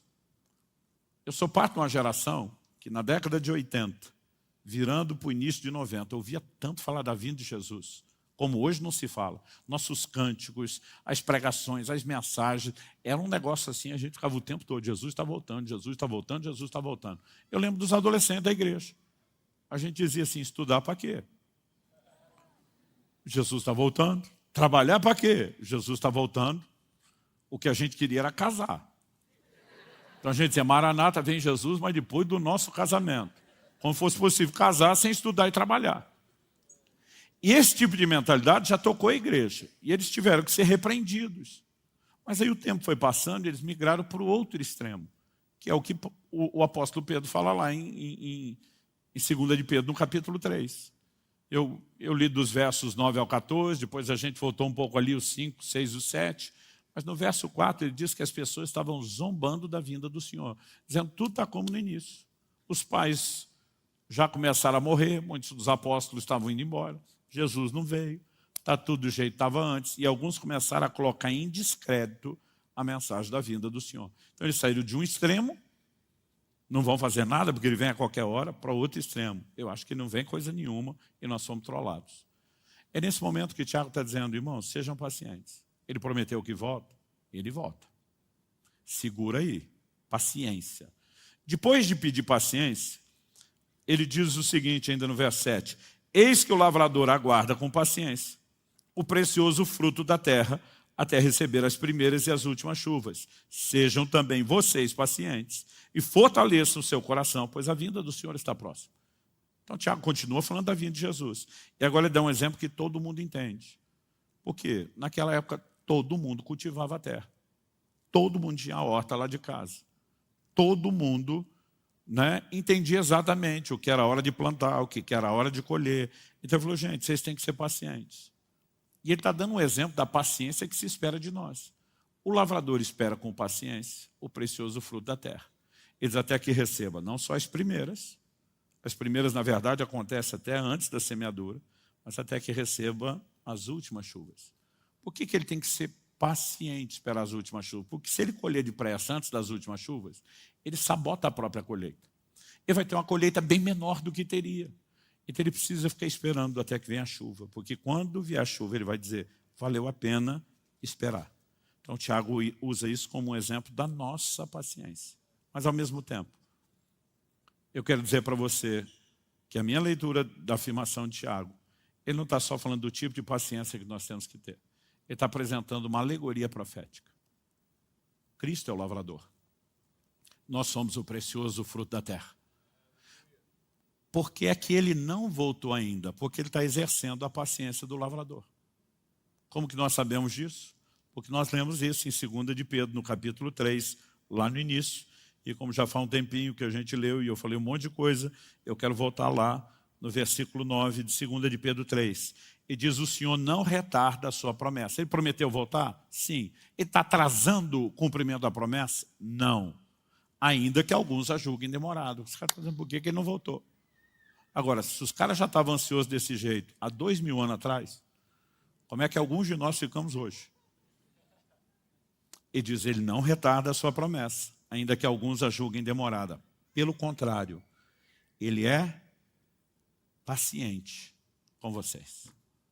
Por que ele não voltou ainda? Porque ele está exercendo paciência. Por que ele está exercendo paciência? Pelo mesmo motivo do lavrador. Ele é paciente com vocês, não querendo que ninguém pereça, mas que todos cheguem ao arrependimento.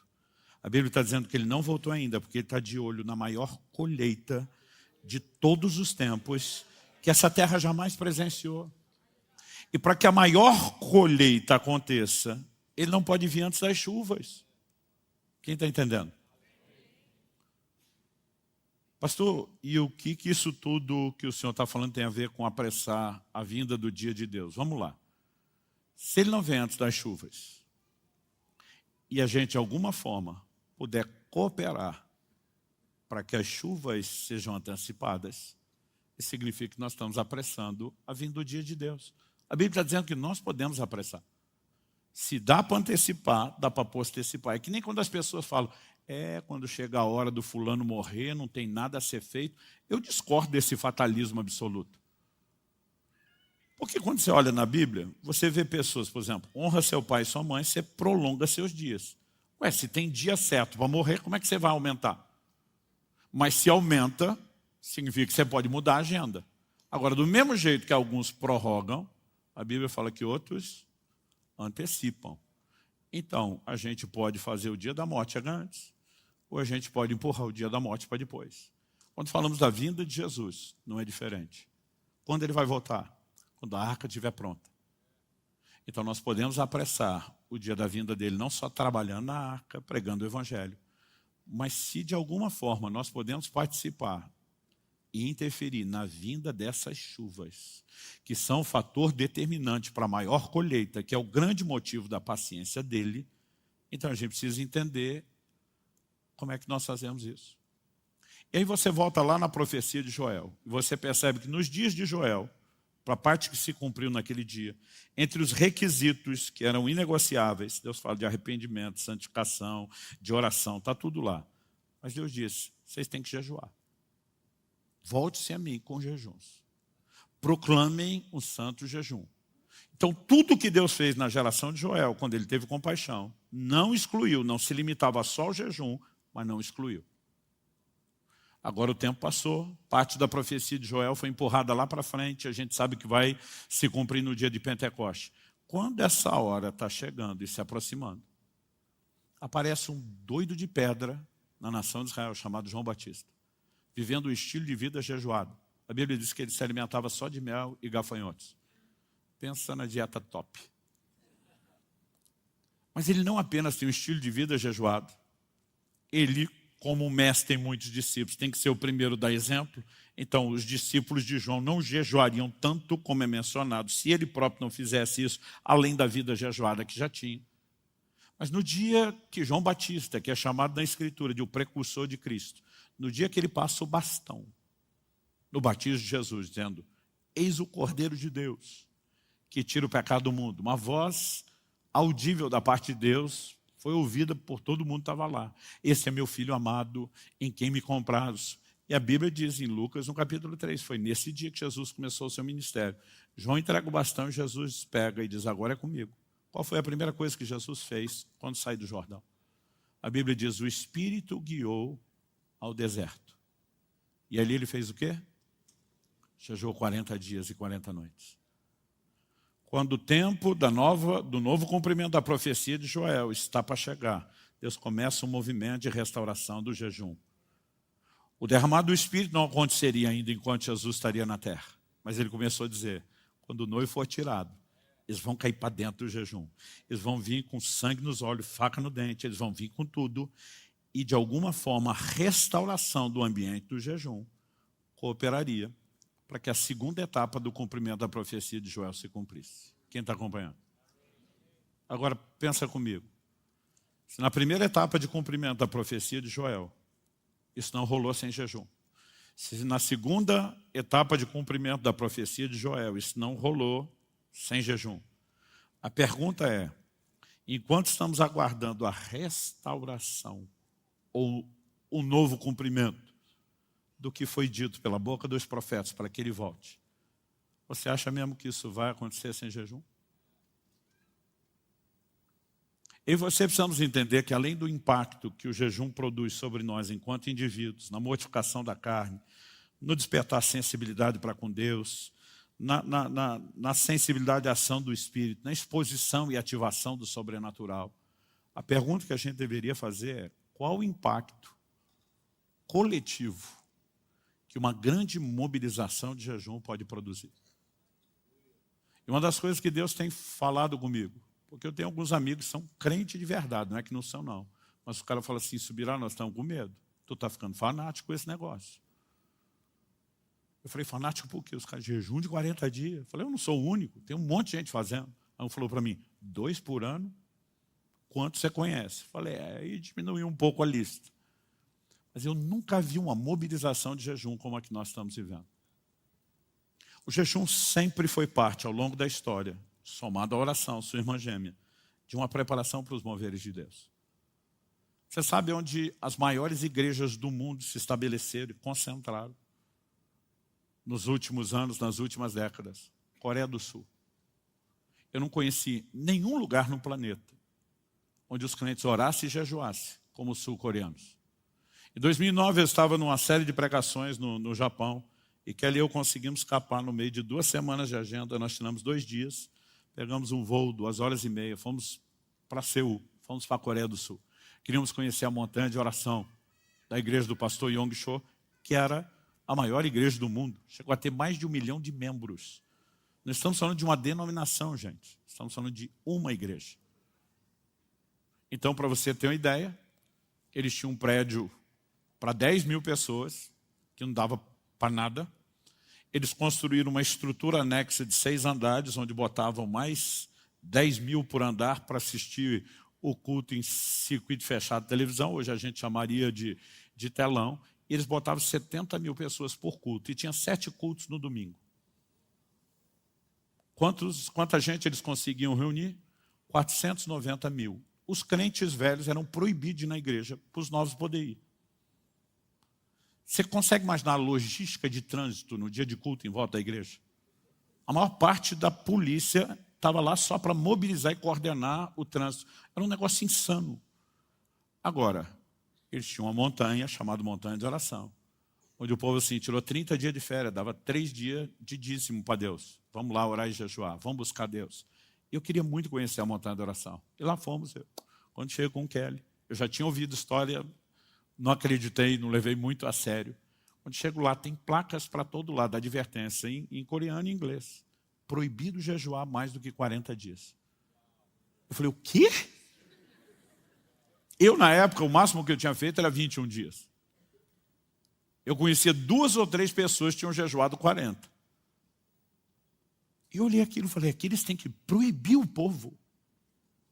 Então, quando as pessoas me perguntam, pastor, o que o senhor quer dizer com o título do seu livro? Cultura do jejum.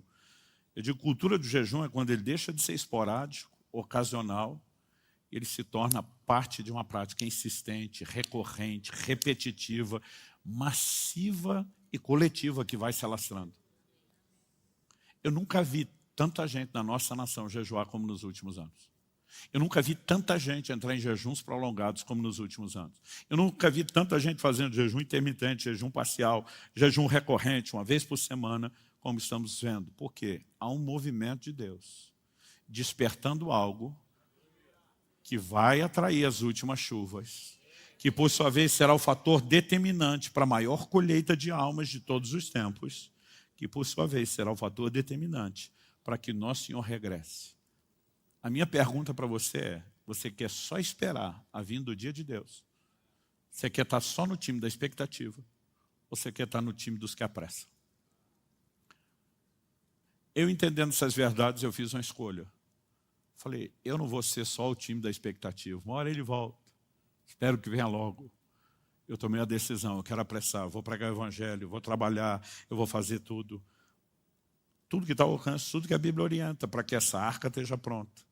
Mas existe algo a respeito das chuvas, que nós só vamos produzir com oração e com jejum.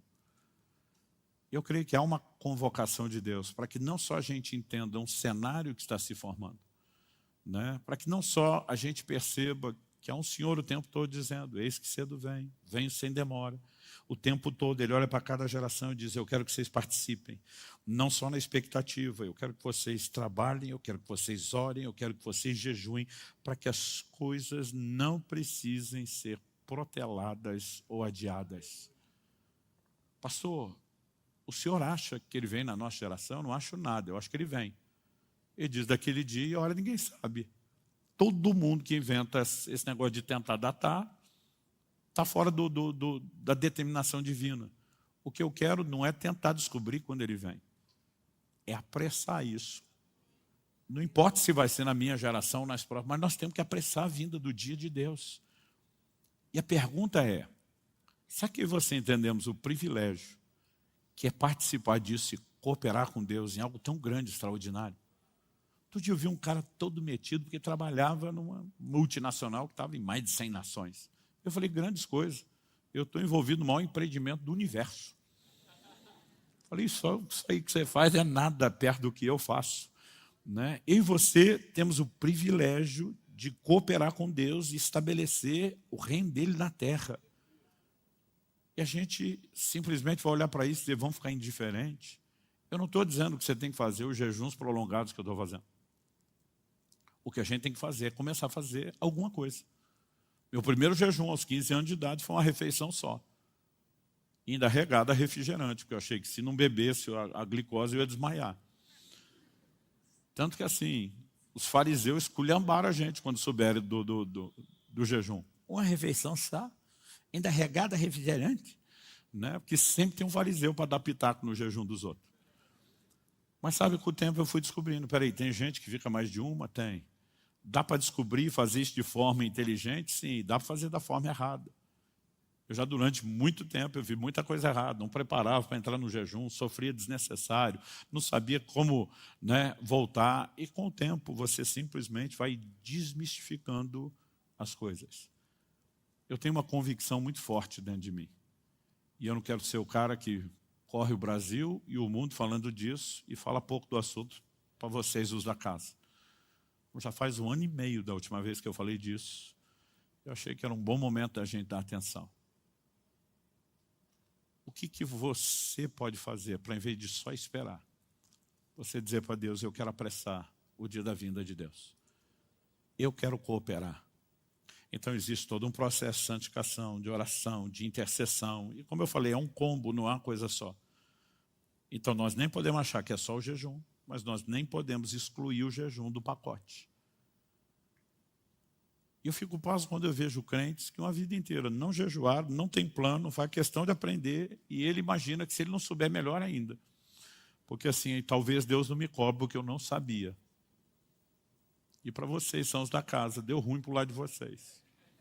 Porque não vai faltar exemplo, não vai faltar ensino, não vai faltar orientação. Nós precisamos entender. E quando você vai estudar, eu amo estudar a história dos avivamentos. Não existe avivamento que não foi precedido ou pavimentado pelo mesmo caminho. Arrependimento, santificação, oração, jejum. Isso começa a criar uma movimentação no reino espiritual. As coisas começam a mudar.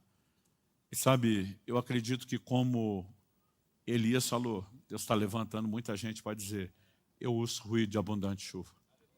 As chuvas estão vindo. A questão é, nós vamos só esperar que elas cheguem por si, ou nós vamos apressá-las. Eu e você temos o privilégio de nos posicionar diante de Deus e dizer, nós vamos estar no time que vai apressar. Até porque eu acredito que o próprio Jesus, em Mateus 24, se você pegar lá dos versos 36, abre lá comigo. Mateus capítulo 24. Do verso 36 ao 44. Jesus diz, a respeito daquele dia e hora ninguém sabe, nem os anjos dos céus, nem o Filho, senão o Pai. Pois assim como foi nos dias de Noé, assim será também a vinda do Filho do Homem. Ele está estabelecendo um paralelo. Qual o paralelo? Pois assim como nos dias anteriores ao dilúvio, comiam e bebiam, casavam e davam-se em casamento, até o dia em que Noé entrou na arca, e não o perceberam, até que veio o dilúvio e os levou a todos. Assim será também a vinda do Filho do Homem. Então 2 estarão no campo, um será levado, o outro será deixado. 2 mulheres estarão trabalhando no moinho, uma será levada, a outra será deixada. Portanto, vigiem, porque vocês não sabem em que dia virá o Senhor de vocês. Porém, considere isso. Se o pai de família soubesse a que hora viria o ladrão, vigiaria e não deixaria que sua casa fosse arrombada. Por isso, estejam também vocês preparados, porque o Filho do Homem virá a hora em que vocês menos esperam. Para ser a hora em que a gente menos espera, não ache você que todo mundo vai estar percebendo, entendendo, dizer, uau, a hora está chegando. Falou, a maioria vai estar adormecido. Vai estar sem percepção espiritual. Por quê? Porque diz, como foi nos dias de Noé. Comiam, bebiam, casavam, davam em casamento. Deus está dizendo que é errado comer e beber? Não. Deus está dizendo que é errado casar e dar em casamento? Não, porque isso foi ideia dele. O problema do povo nos dias de Noé não era meramente comer e beber, casar e dar em casamento. Era valorizar tanto essa dimensão de prazer natural, que não é necessariamente pecaminoso, que eles não perceberam o que Deus estava falando, fazendo, e perderam o bonde, como diriam os antigos. Jesus diz, do jeito que foi lá, será no tempo do fim. Ele diz, vai estar muita gente entretida com comida, bebida e até aquela festinha de avivamento que Deus permitiu que os casais tenham em casa. Quando Paulo escreve aos Coríntios, ele mostra que essa é uma área que tem que estar ativa na vida do casal cristão, casado. Vamos explicar. Ultimamente a gente tem que falar casal, casado, do jeito bíblico, que é o homem, que é a mulher, que é só com o mesmo, que não troca. Enfim, tem quase que pregar tudo de novo o que é o casamento. Mas o apóstolo Paulo diz que a única razão, ele diz, não se privem um ao outro, está falando do momento de intimidade física. A única razão para os dois dar uma pausa nisso, ele diz, é quando eles de comum acordo decidem se dedicar à oração. O que é que Paulo está dizendo? Que quando eles estão vivendo o romance, a festa, o avivamento, não pode orar? Não, ele está dizendo que aqui a oração é mediana. Mas se você quiser entrar no lugar profundo, às vezes você tem que desligar prazeres inferiores para entrar na percepção de prazeres superiores. Existe algo nos aguardando num lugar em Deus, numa dimensão, que é mais prazeroso do que qualquer outra coisa. Eu lembro de um dia que eu estava numa mesa com alguns irmãos, eu tinha pregado, a turma sentou para comer, eu já estava mais de um mês em jejum, e alguém falou, pastor, vá para o hotel. Eu falei, eu já não estou comendo, eu posso pelo menos ter comunhão com vocês. Vocês vão continuar falando de Bíblia, do mover de Deus, dos testemunhos, eu quero estar junto. Ah, tudo bem. Eu lembro que uma pessoa olhou para mim e falou, que dó de você. Eu não tive coragem de responder, mas eu pensei, que dó de você, que acha que quem está perdendo sou eu. E eu só ficava olhando e dizendo, quem está perdendo é tu. Achando que isso aqui é tão importante, que você simplesmente não quer entrar na percepção de algo maior e mais profundo. Há uma convocação sendo feita. Eu estou feliz de ver uma mobilização de jejum nessa casa como nós nunca vimos antes. Mas eu vou dizer, isso é só o começo. Eu acho que o povo por aí vai dizer que nós estamos ficando doidos. E você é parte dos doidos. E eu queria te encorajar a se permitir ser recrutado por Deus para o time dos que não só vão esperar a hora que as coisas aconteçam por si, para jogar no time daqueles que vão dizer, nós vamos apressar, nós vamos atrair isso. Você recebe essa palavra? Vamos ficar em pé.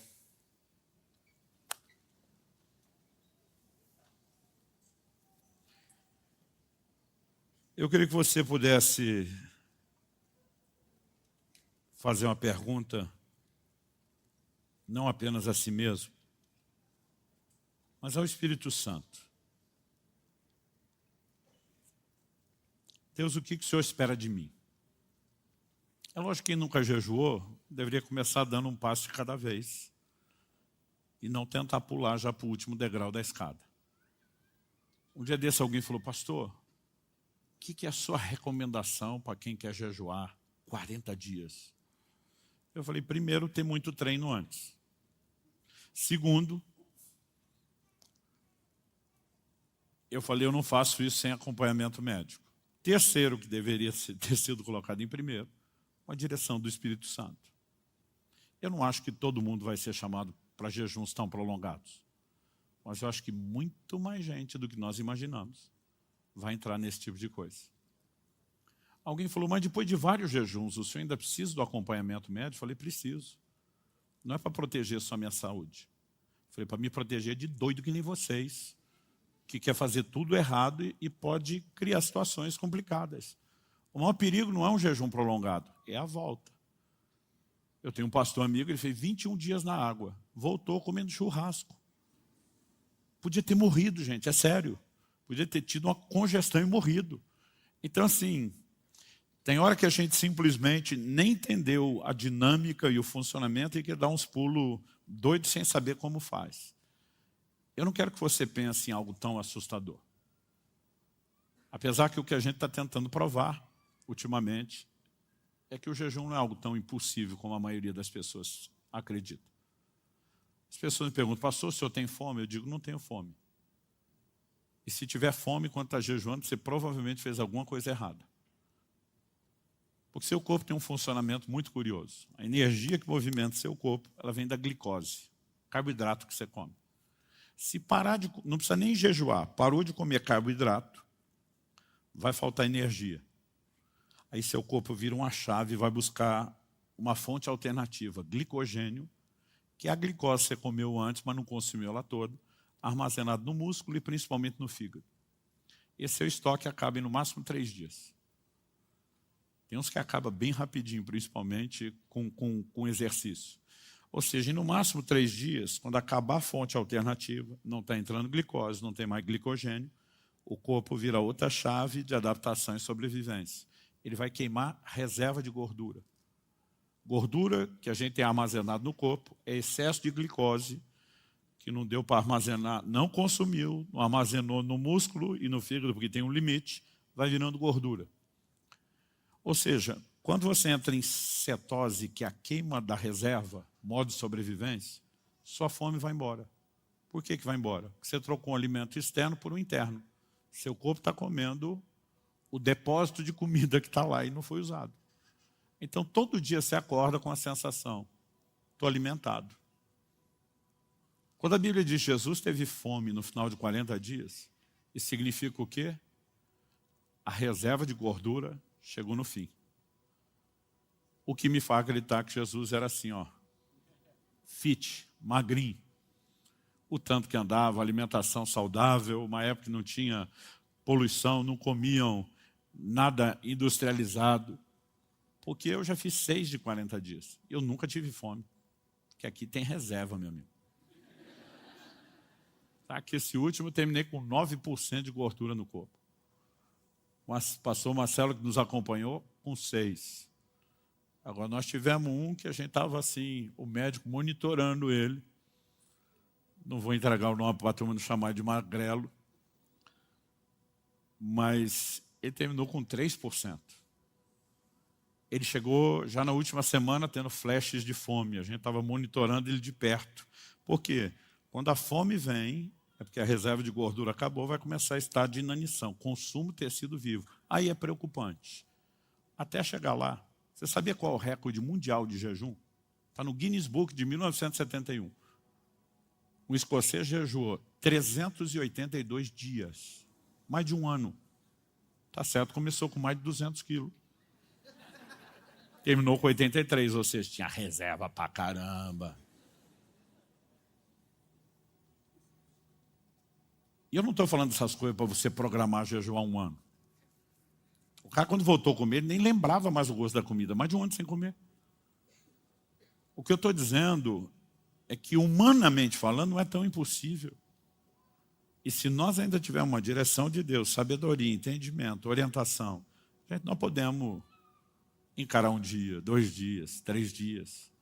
A partir do 3º dia, eu sempre digo que a pessoa tem que ter um pouco de prática e cuidado. Mas se você também aprender algumas coisas, você pode sofrer bem menos. Eu lembro de um dia, falei para o nosso finado, saudoso pastor Francisco, eu na época ainda fazia jejuns de no máximo uma semana, ele já tinha feito 30, 40 dias. Eu lembro que eu falei, Francisco, por que o jejum tem que ser tão ruim nesses primeiros 3 dias? Dor de cabeça, irritação. Eu dizia, eu jejuo para ser santo, eu peco mais? Eu quero matar uns nos primeiros 3 dias de jejum?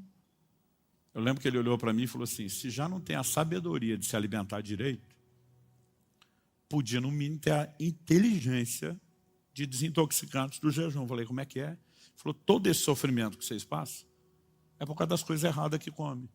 Faz uma limpeza antes. O sofrimento do jejum é a limpeza do corpo.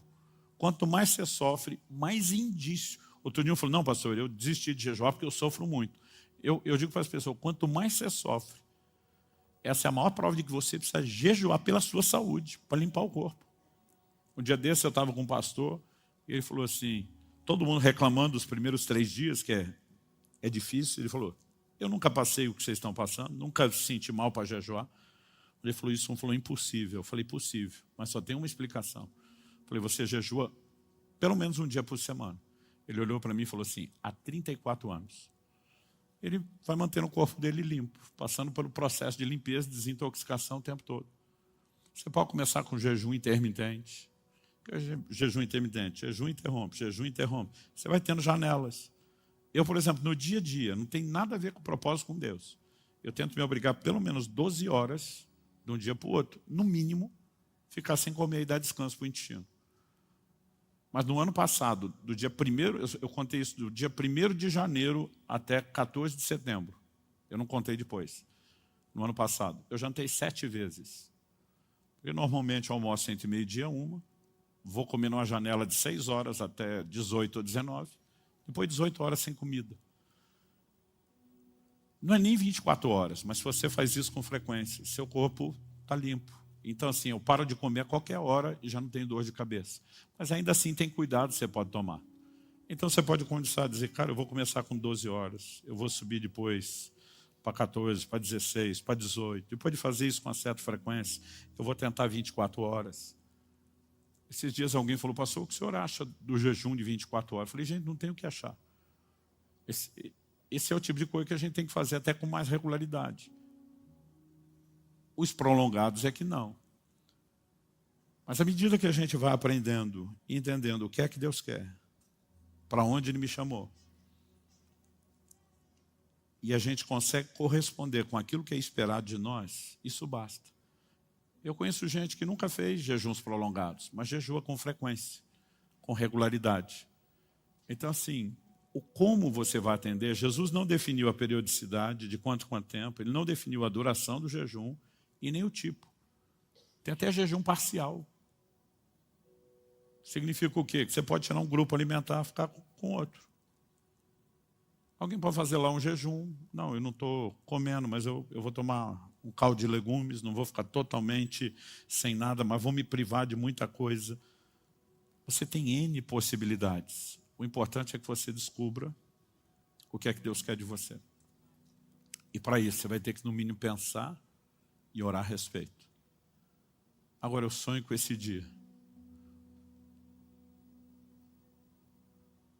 onde nós vamos ter uma mobilização sem precedentes. Eu ando por aí, pelas nações, sabe o que o povo diz para a gente? Ele diz, vocês brasileiros, são dos poucos que a gente conhece, que está almoçando já está planejando a janta. Está jantando, já está planejando a comida. Ele falou assim, vocês respiram comida, é algo emocional. Eu falei, deve ser. Porque eu achava que o resto do mundo era que nem a gente. E é frustrante ver que eles não são.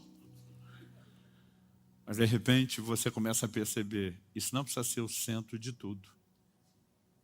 Outro dia alguém falou, pastor, mas 2 por ano. Eu falei, eu tenho o resto da vida para comer.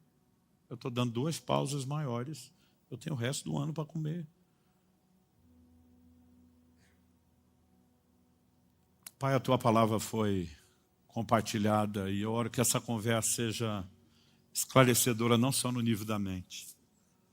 Se o Senhor não vivificar a palavra, terá sido só uma aula escatológica ou talvez fisiológica sobre o jejum. E nós precisamos mais do que isso. Eu oro por um sopro de Deus nessa casa. Eu oro por um sopro de Deus na vida dessa moçada. Eu oro por um sopro do Senhor na vida dos pastores e líderes que estão conosco aqui hoje. Eu oro por um despertamento sem precedentes para o jejum.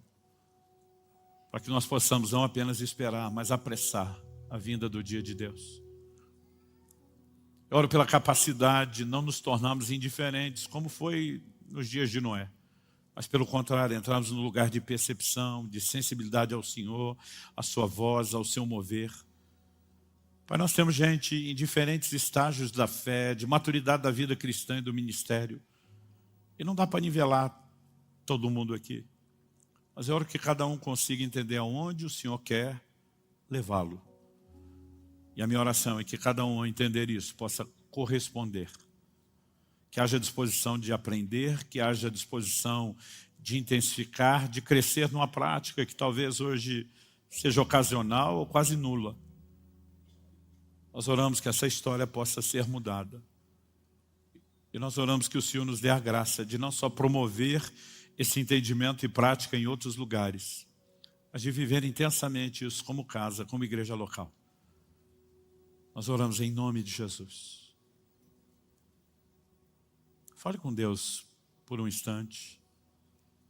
Peça ao Espírito Santo que não apenas aqui, não só agora, mas que Ele possa trabalhar esse assunto dentro de você, encontrar espaço e lugar não só de reflexão no seu coração, mas também de resposta. Oramos por dias de percepção ao teu chamado, Senhor.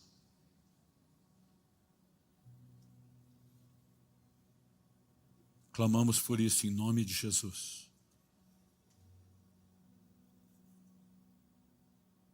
Não queremos ir além e nem tentar fazer mais do que o Senhor quer, mas também não queremos ficar aquém e nem fazer menos do que o Senhor espera de nós. Ajuda-nos a discernir teu chamado.